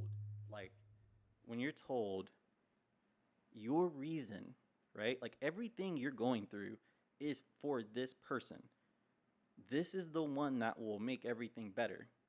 And then you go through hell with that person, and then they're with you, right? It's like almost like a monkey paw situation, right? Because you're like, okay, I wish my dad was home because he'll make everything better. And he gets home, but it almost gets worse. And then you're like, all we have to do is keep working for it to get better. And then he's taken away forever. And like I said, I was like, I broke because I was like, the world doesn't make sense now. Yeah, it's a big fucking rug pull. Right. And I just shut down. Like, I completely just shattered. Like, I mean, I know I joke, but I'm like, I got Thanos dust. Like, just snap, and I just broke, right? And I just remember sitting there, and I was like, the world is cruel. Yeah. The world is cruel, because why? Like, you know, not to take anything away from people that are religious, but, you know, for people that are, and they believe in like a God, to me, I thought, if there is a God, your God is cruel. Yeah. Because I didn't ask for any of this. Yeah. I didn't do anything. Yeah. Like, I'm still trying to understand, like, I must have done something to get here, and I can't get an answer, but then I'm told again, you know, here's why. And then that is even taken away. Yeah. So I don't want to make it sound like I'm like, woe is me, but I'm like, this is unfair to the point where it's cruel. And I knew it as a child, at 13, 14, however old I was. So, No, I'll fucking say it. What was you? I mean, like that is, and you're right. That's also one of the problems that I had with religion. Is it's like, why would you design such a shit fucking system that where that's how things work out? right. Meanwhile, assholes live forever, and what I mean, it doesn't make sense. It's Right. topsy turvy, right? But Yeah. So, so, we were told he died. We got to see his body, and say our goodbyes. And then we just went home. And like I said, I remember sitting there in the room and I was like, you just sit in silence. You sit in silence and you just think like, what did you just think of everything, right? Like, what could I have done? yeah, Like, should I have like paid more attention to what he was doing? yeah. Then I started to blame myself. Like I said, right? That's where like the blame came in. Like, And that silence is pretty deafening, right? The- Because especially like, I mean, intangibly, I had the same moment of silence after I saw my grandma pass away, and it was just like, just the hecticness mm-hmm. with the ambulance and the paramedics and everything going on, right? And it's just like, and then it's just gone. Mm-hmm. It's just done, and there's just silence, and there's nothing. There's no fucking answer. There's no explanation. Mm-hmm. There's you can't like I said, I hate to keep repeating myself, but it's like you can't make sense of it. And the crazy thing for me is, especially around that age, I started to really pay attention to my surroundings. Yeah. Like really, really, really kind of see people, right? And it like him dying was just the stone getting thrown in the water. That was it. Like that was just that was the step. It's the waves and the ripples, right? Like that was almost the harder part. Like I distinctly remember calling my mom to tell her, and her just screaming on the phone. She didn't know. She didn't know. And she's screaming, and she's like, no, no, no, no. Like, almost like you're lying. This can't be, like how I was. She's like, this can't be true. I don't accept it. This can't be true. And she's crying so hard. I'm basically, I'm like, can you please pull over? Because she was driving. Yeah. I'm like, at this point, I can't have nothing happen to you. You know what I mean? And she is just falling apart. I think the hardest one was watching my aunt come in when she was told, because that's her brother, and again, I'm sitting on the couch, and we had this hallway. It wasn't long, but this moment is seared in my mind, man. Like this was like the longest hallway, and in my own way, I felt like it's like watching people's selves die because of the news, because of what happened, because they realize that they too have lost somebody that's important to him. So my aunt walks through the door, and it's like I'm watching her walk in slow motion, and she's holding her purse, and then halfway through the hallway, it's like she drops her purse, and then gets in the living room, and then she just falls, and it's like you'll never be the same either. You know what I mean? Watching train wreck after train wreck. Best way to put it. Just watching train wreck after train wreck. Like my great aunt, or my great aunt. Because my grandma, her sister, watching their reactions. It's like you said, it's just watching everybody's train wreck to the news, and then I sit there, and I'm like, how old are you? I was like 13 or 14. I can't 100% remember. Still. Yeah, but I just remember sitting there and thinking, like, that was not to take anything away from anybody who had their own experiences with my dad, but in my personal belief, and especially in his later years in life, it was him and I. I was there with him. Yeah. I saw all of it. Yeah. I'm the one who... You tried to understand it. Right. I'm the one that asked these. I never turned my back on him. I couldn't. I didn't have a choice. So it's like, well, better to be friends, right, than enemies, because we can't go anywhere.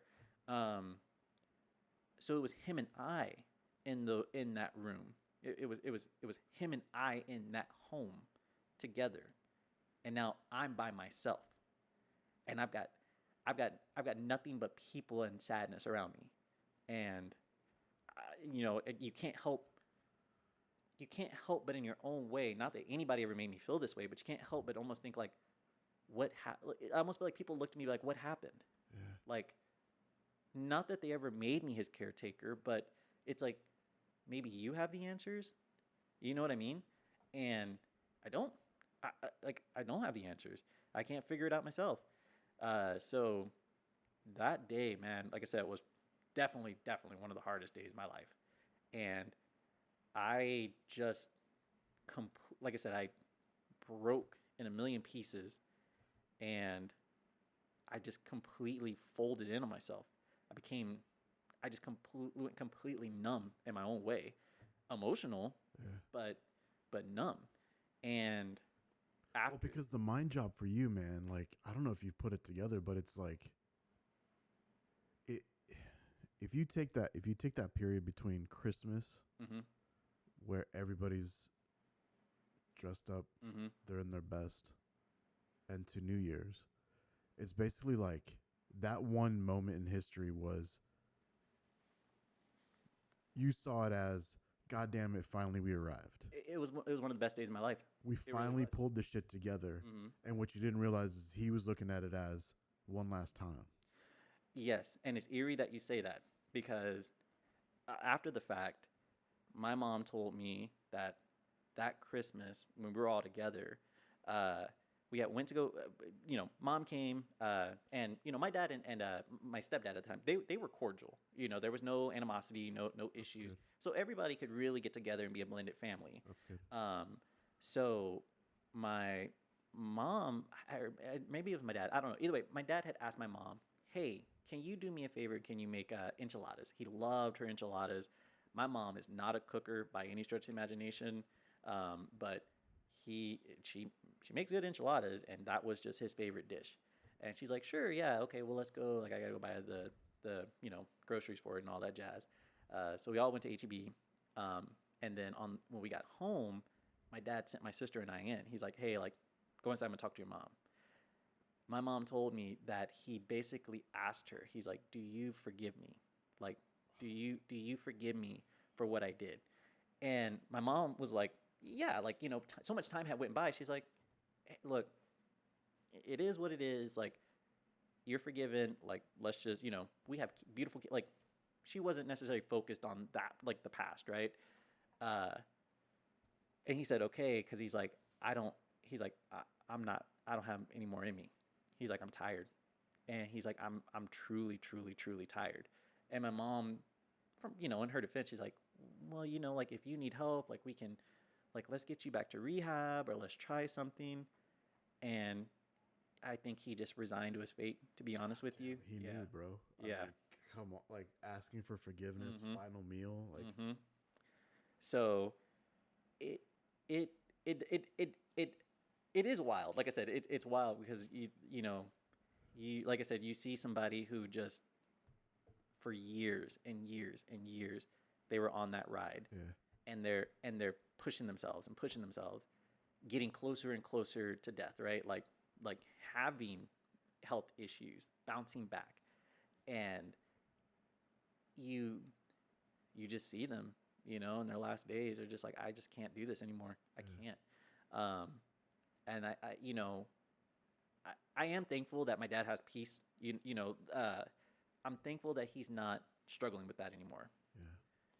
It was fucking hard to watch him die on that floor. I'll tell you that. Like, that's not something I would ever put on anybody, at all.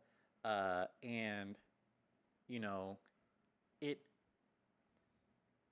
I wish things would have been different, only because. Let me rephrase that. Going back to that moment, right? The aftermath. Everybody's finding out he died. There's nothing but sadness all around, right? And so the room is filled with cries and sorrow and stories and maybe moments of laughter, as people are like trying their own way to work through their grief. To cope. Right, to cope. My mom came that night, right? picked up my sister and I and actually took us back with her to Houston. So we stayed there. I think for like a night or two. I can't remember exactly. But I remember the babysitter was there. Babysitter says like, "Hey man, I heard Camcorder babysitter. Camcorder babysitter," and I will give him a name, I promise. But babysitter, is like, "Hey man, I'm real sorry to hear, real sorry." He's like, in his own way, he's like, "I was just there, like, damn, like I was just there 5 days ago, and like your dad's gone." We basically at that point we're buying our clothes for the funeral and stuff like that. We have the service, we bury him, and then it was like time stopped, but it didn't. And what I mean by that is eventually everybody went on their ways. My aunt went back to Austin where she lived. My mom went back to Houston with her and her family. My sister went back to our great aunts. And it was just me, just there, just by myself. It was fucking hard, like real fucking hard, man. God damn, dude.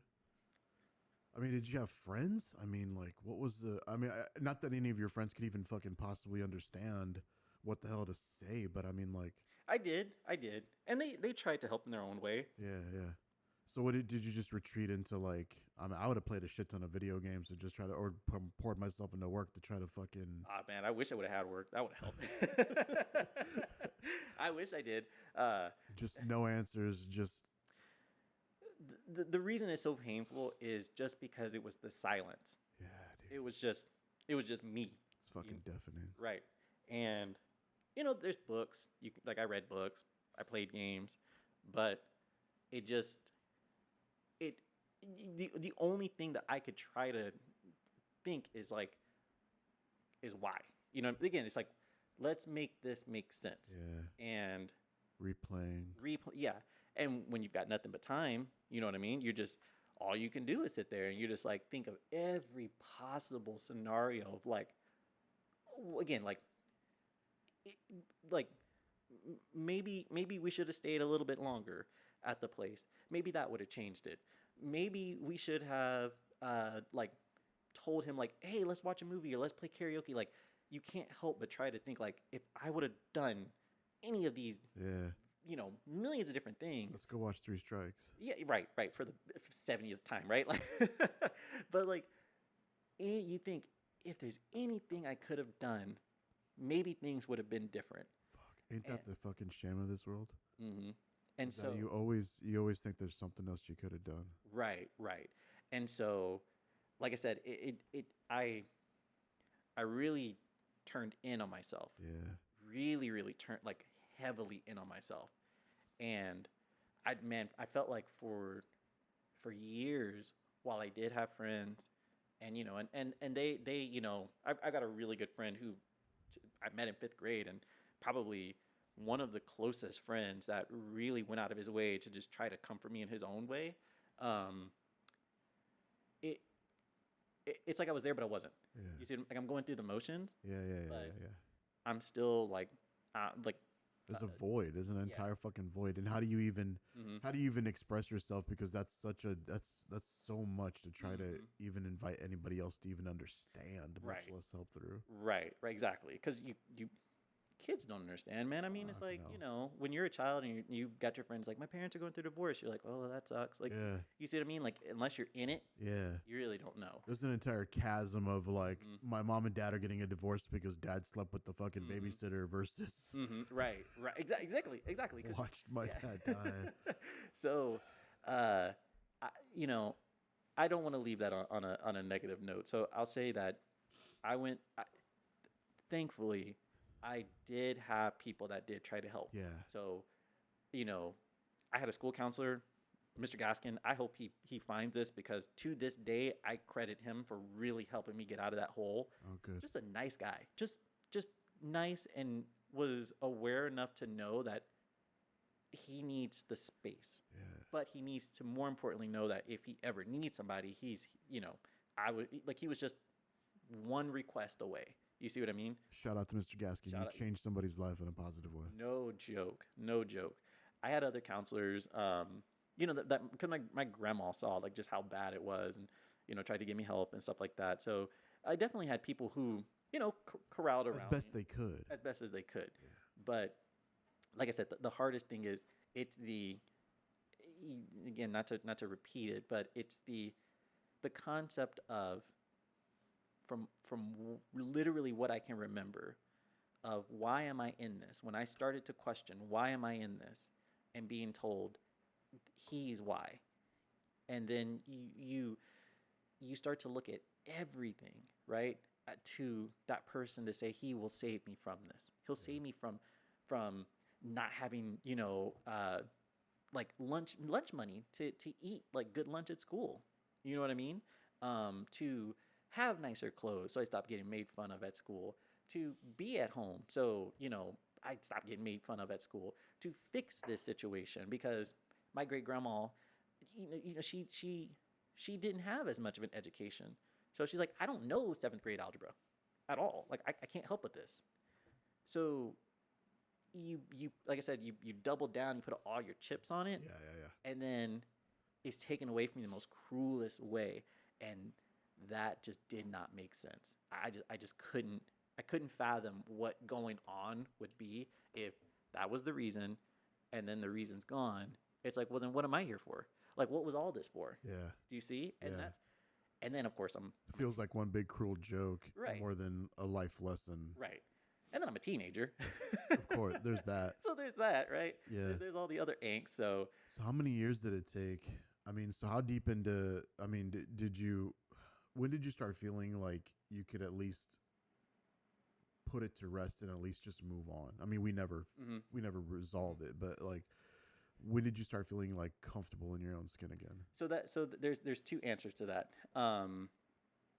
The first one was I still stayed at my grandma's house after he died for at least a year, if memory can serve me right. And truthfully, all of it feels like a blur, just because I was there, but like mentally I was so far gone that I was just like a walking husk of nothing. I felt, right. My mom came and picked me up, and even then I still really just escaped because I was in a new environment. And now as an adult, I realized I was essentially like almost like shell shocked, because I'm like, oh, I've got all these nice things. Are they too going to be taken away? Like, this is a beautiful home. Are we not going to have power? Is my computer going to be taken away? My mom has this really nice TV in here. Is this really mine? You see what I'm trying to say? So how old are you? You're 16, 17? Yeah, I think I want to say 15-ish, Okay. because not too much longer. Not too much afterwards. Yeah, like I started, like I was like, okay, I got to start learning how to drive, right? Yeah. And my mom gave me space, but she also like she talked to people. She's like, what can I do to help him? Yeah. And whatever. So just trying to follow along. So was this was her coming to help you, but you still lived at your grandmother's house, or did you actually move back in with? No, I'm sorry. So let me back it up. No, it's okay. After my dad died, I still lived with my grandma For a period. and still went to school and stuff. Yep. There were some things that occurred. Really, no point going into them. That really was the driver for my mom to say, "You're coming with me." Okay. And so she came and picked me up. And I know I was in ninth grade, and like right after I finished my ninth grade year, maybe like a week or so later, my mom literally showed up to the house, told me to have all my stuff outside, and then she showed up and I put it in the car and then just left. And she took me to Houston, and we never looked back. Yeah. So there was excitement because I'm like, oh, I finally get to be with my mom. You know what I mean? Like that was really, really cool. That was exciting. And again, she did everything she could, at that time, but it just I wasn't ready. And then really once I started school in Houston, I remember starting my 10th grade year, and funny enough, I remember first day getting on the bus to go to school, and brand new kid, I don't know a soul at all, and happened to ask this little Asian chick. I hate to say it that way, but this little Asian chick, I was like, oh, is this spot free? And she's like, yeah. So we start talking, and I'm like, oh, I'm new here, just moved from a small town, yada yada. And she's like, oh, I'm new here too. And like her family was from Hong Kong, so we were two totally like brand new people, didn't know anybody. And so it was kind of like two wandering souls, like just finding comfort in each other. So, I started to like socialize a little bit more, and I'm like, oh man, like this is kind of fun. New chapter. It was a new chapter. Yeah, it was a new chapter. And what it really took, man, was me having to put to bed that he is no longer the reason. Do you see what I mean? And making myself the reason. And that's a really, really hard thing to explain. But it again, it's like you could say like, oh, the reason I'm here on Earth is because of my wife. I love my wife. Couldn't imagine a world without her. And then your wife's taken away, and you're like, well, what do I do? Yeah. I hate to put it in that perspective, but that's really the only way I can think of. Would be like, it's like slowly finding your way to continue to live. Yeah. So, and to the extreme, because that's literally what a child's relationship is to the parents, right? What the mother is the word for God in the lips and hearts of children. That's literally, as a kid, that is your parents are your deities. You understand nothing more, right? So this is more than just like, oh, I chose the wrong lady to marry. Right. This is more. This is like, no, this is my father figure. This is supposed to be the one that like teaches me how to ride a bike and 100%. So, I start to make friends, start to socialize, and then finally really start to kind of come out of my shell and enjoy life again, right? Like truly, like, I start making really, really good friends. I, get a job. I, start dating at that point. Had never done any of that, in Victoria. So just really started finding just reasons to just be thankful. But the crazy part is when you say like what it took for me to be comfortable in my skin, in my own way, I dealt with the death of my dad, but I didn't as well. I essentially kind of just found something else and then put this here and then buried it super, super, super deep. And that's the real point of my question. Right. I know that's how it is. Right. So I never talked about it. There was, people were like, oh, it's just your mom. It's just my mom. And that was it. There was no reason to, right? Like, it's like, that was there and that was painful and we're finally moving on and let's not address it. We're just going to put this in a box, set it on the shelf. We'll come back to that later. Yep. 100%. So that was 15. And it literally took, at least 8 years-ish, give or take. The timeline gets kind of fuzzy, because obviously at that point, graduated, got a great job, started working virtual, moved to Austin, met all you wonderful people. During that time, I met the babysitter. So I'll go ahead and cap this off. So I met the babysitter again, right? Just one random day. We had stayed friends, right? Like on Yahoo Chat or whatever. But it's not like we ever hung out because he was 5-6 years older than me. So when I got older, like that was my guy who I'd go to be like, hey, like my ID doesn't work at Specs. Can you by chance like get me this and just keep the change? You know what I mean? Like, so we got cool on that level. But nothing more than that. And then we actually started to really become friends, like best friends. Then to the point where I considered him my brother.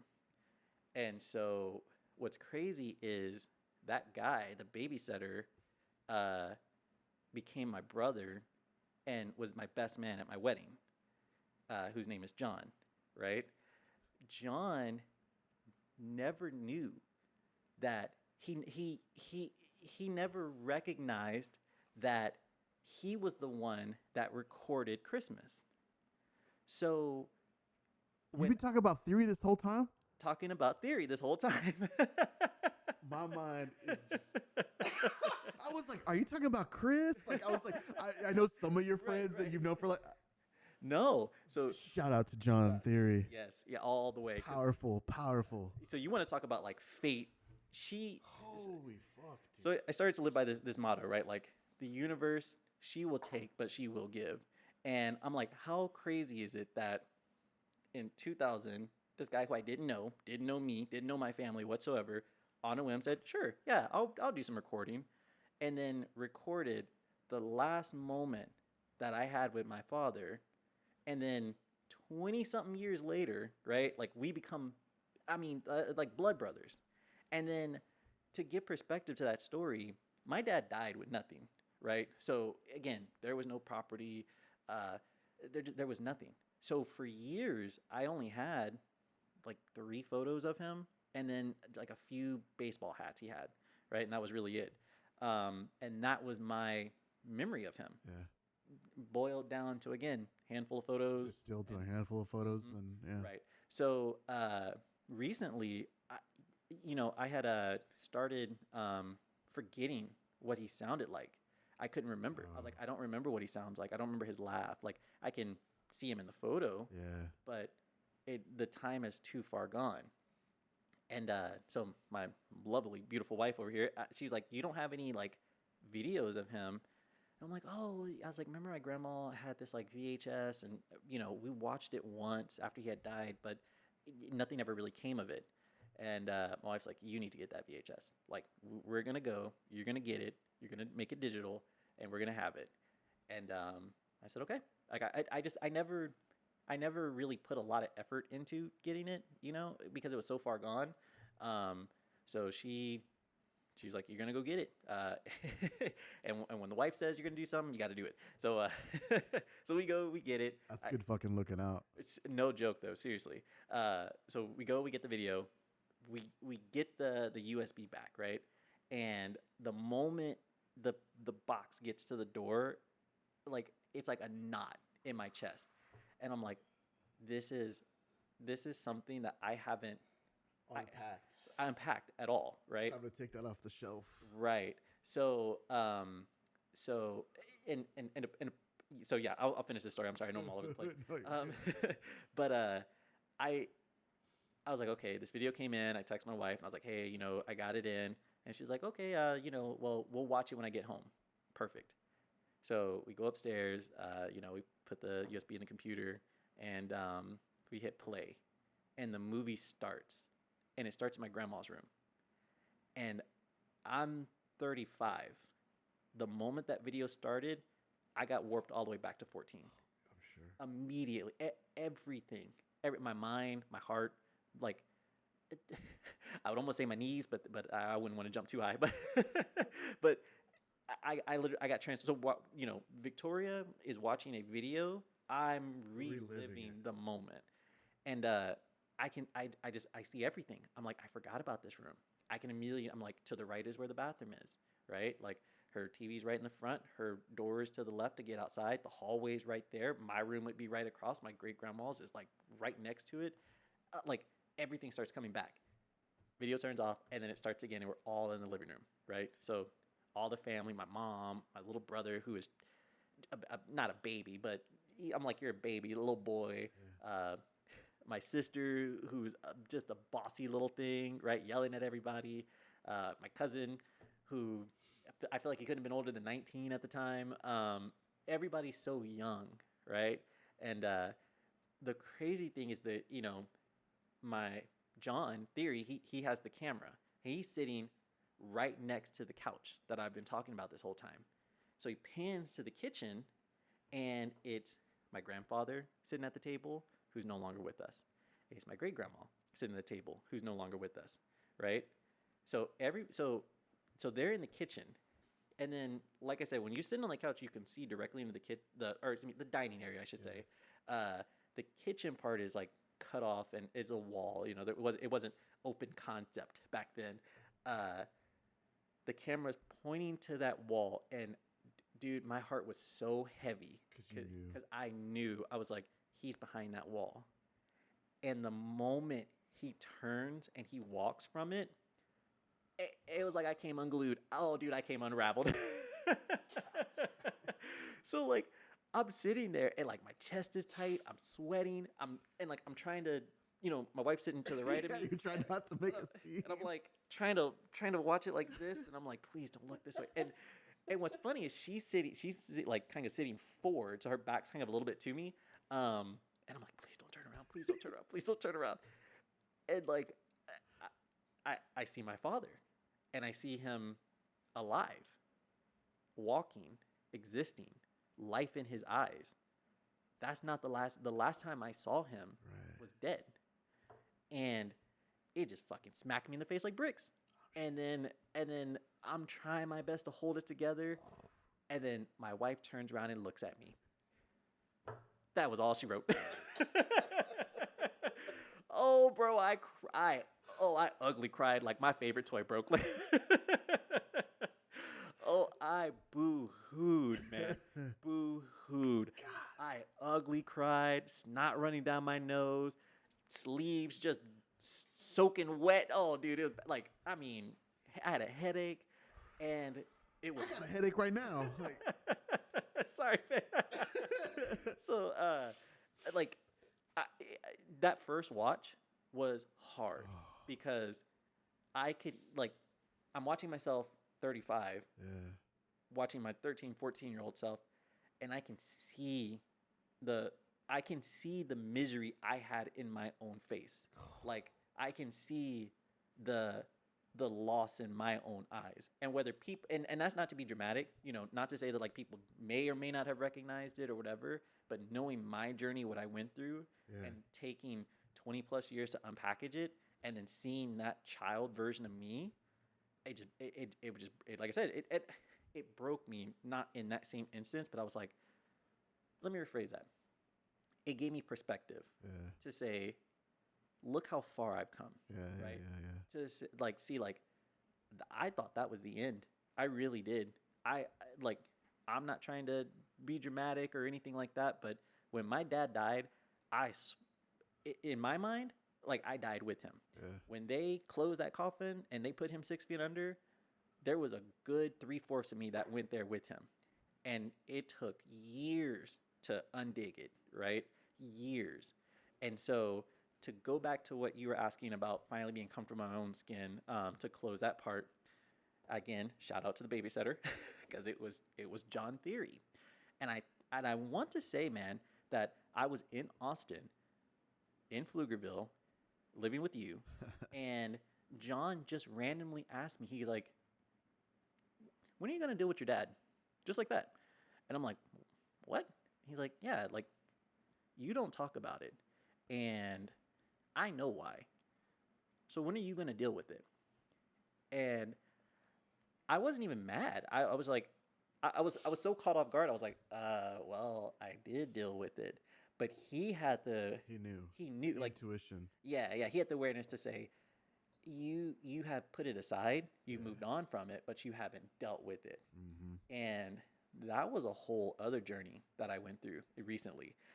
So to answer your question long-winded way, it took the better part of 20 years to finally be okay with it and to have peace with it and to be okay with it being painful. And that's what I said at the beginning, right? Like, we're probably going to cry. We're probably going to laugh. Like, it's a hard story, but part of telling it is part of the healing process of it, but also giving myself a little recognition as well. And I hate to try to toot my own horn, but to say, like, sometimes it's okay to really sit down and give yourself grace to say that wasn't okay. Like, that truly wasn't a situation that you should have been in. And it really is okay to recognize, like, you don't have to say, well, you don't have to belittle it. No. You don't have to, like, try to throw it under the rug. Downplay it, right. You can sit there and say, that was fucking hard.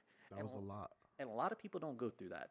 And when you talk about not just a year of it, right, or 2 years of it, but you're talking all you can really most remember. Of your damn childhood. Most of your damn childhood. Into your formative teenage years.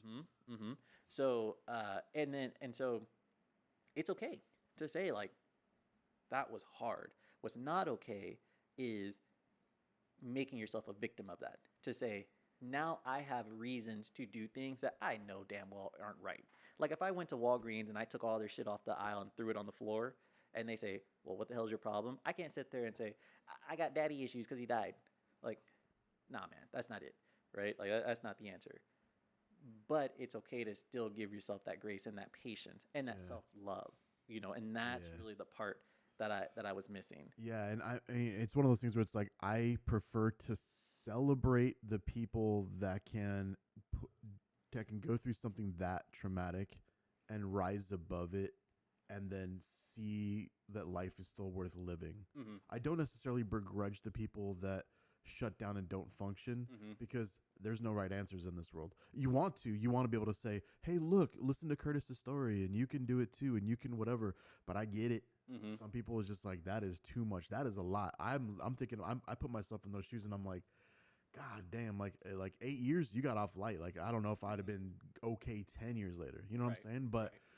But it takes it's two things, right? It's like it takes a special kind of person to see that kind of trauma, live through that kind of stuff, and still fucking be a happy person. Mm-hmm. Because you could be functioning right now, Mm-hmm. but you can be like a mopey dude, Right. and just like a woe is me kind of a guy. Mm-hmm. There's plenty of people that like they shoulder their inconveniences in their life, and they just like tout that as sort of like their shield for why, you know what I mean? And you function. You literally just like you're such a bright soul that I wouldn't have even guessed that you had something like that, but I probably should have known that the brightest people in the room are the ones that have been through a lot of shit. Amen to that.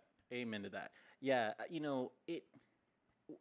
I think what helps me with that is, I feel like we've been saying perspective a lot today. Yeah. And,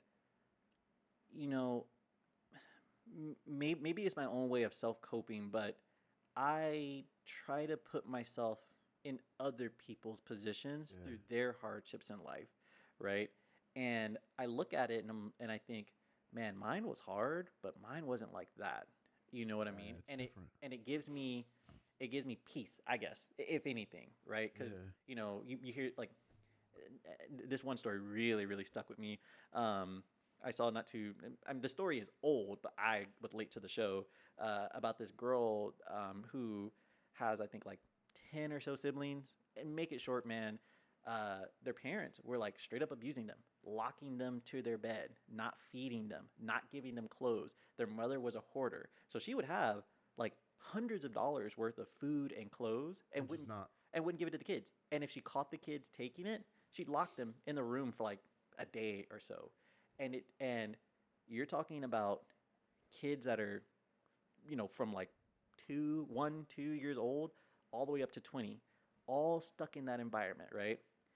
And it was one girl who was one of the younger ones, right, who would sneak and I hate to tell her story and tell it wrong, but to make it short, she's the one who had the courage to say, no, this isn't right, and snuck out the house, ran down the street, had never been outside by herself, found a cop, couldn't even speak, proper English, or she didn't have the grammar that you would expect somebody her age to have.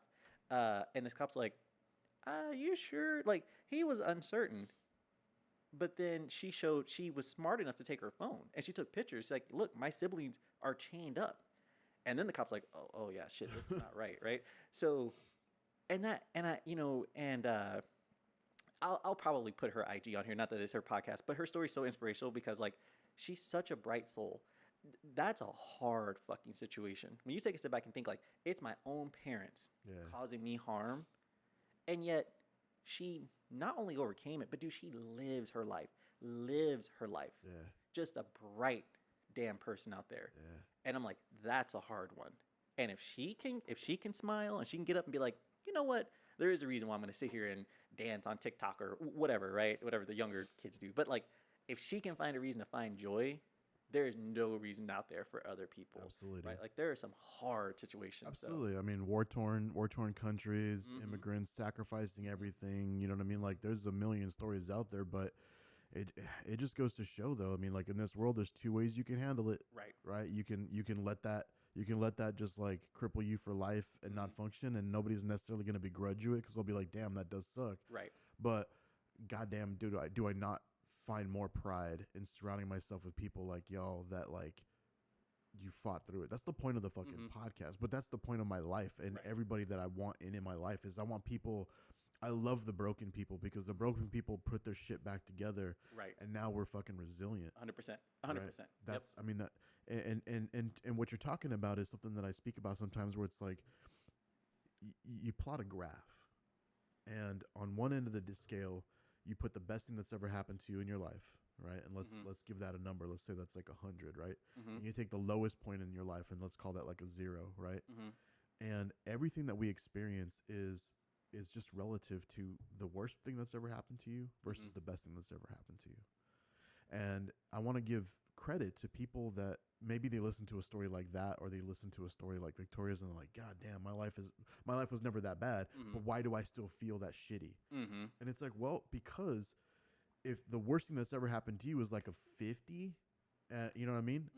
If that's still the high end of your scale, and you constantly live at like a 40, that's still stressful to you, because 100%. psychologically, it takes something really horrible happening to blow everything else that's ever happened to you on a bad scale so far out of the water. Right.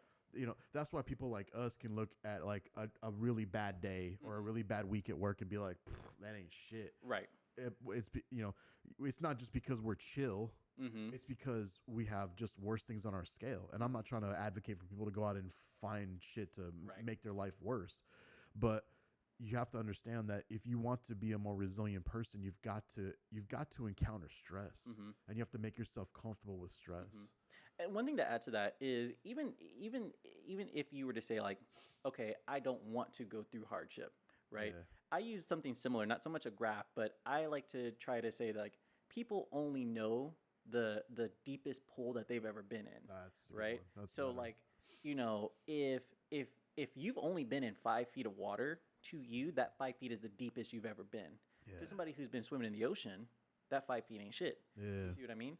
So I'm not saying like people that have only been in 5 feet to then go jump in the ocean, but what I am trying to say is like understand the scale, I guess, and more importantly, recognize if they can still swim, and that's a bottomless, right? Like you touch that, you're not touching the top. You see what I mean? Like if you touch the bottom, you're not getting back to the top in the ocean.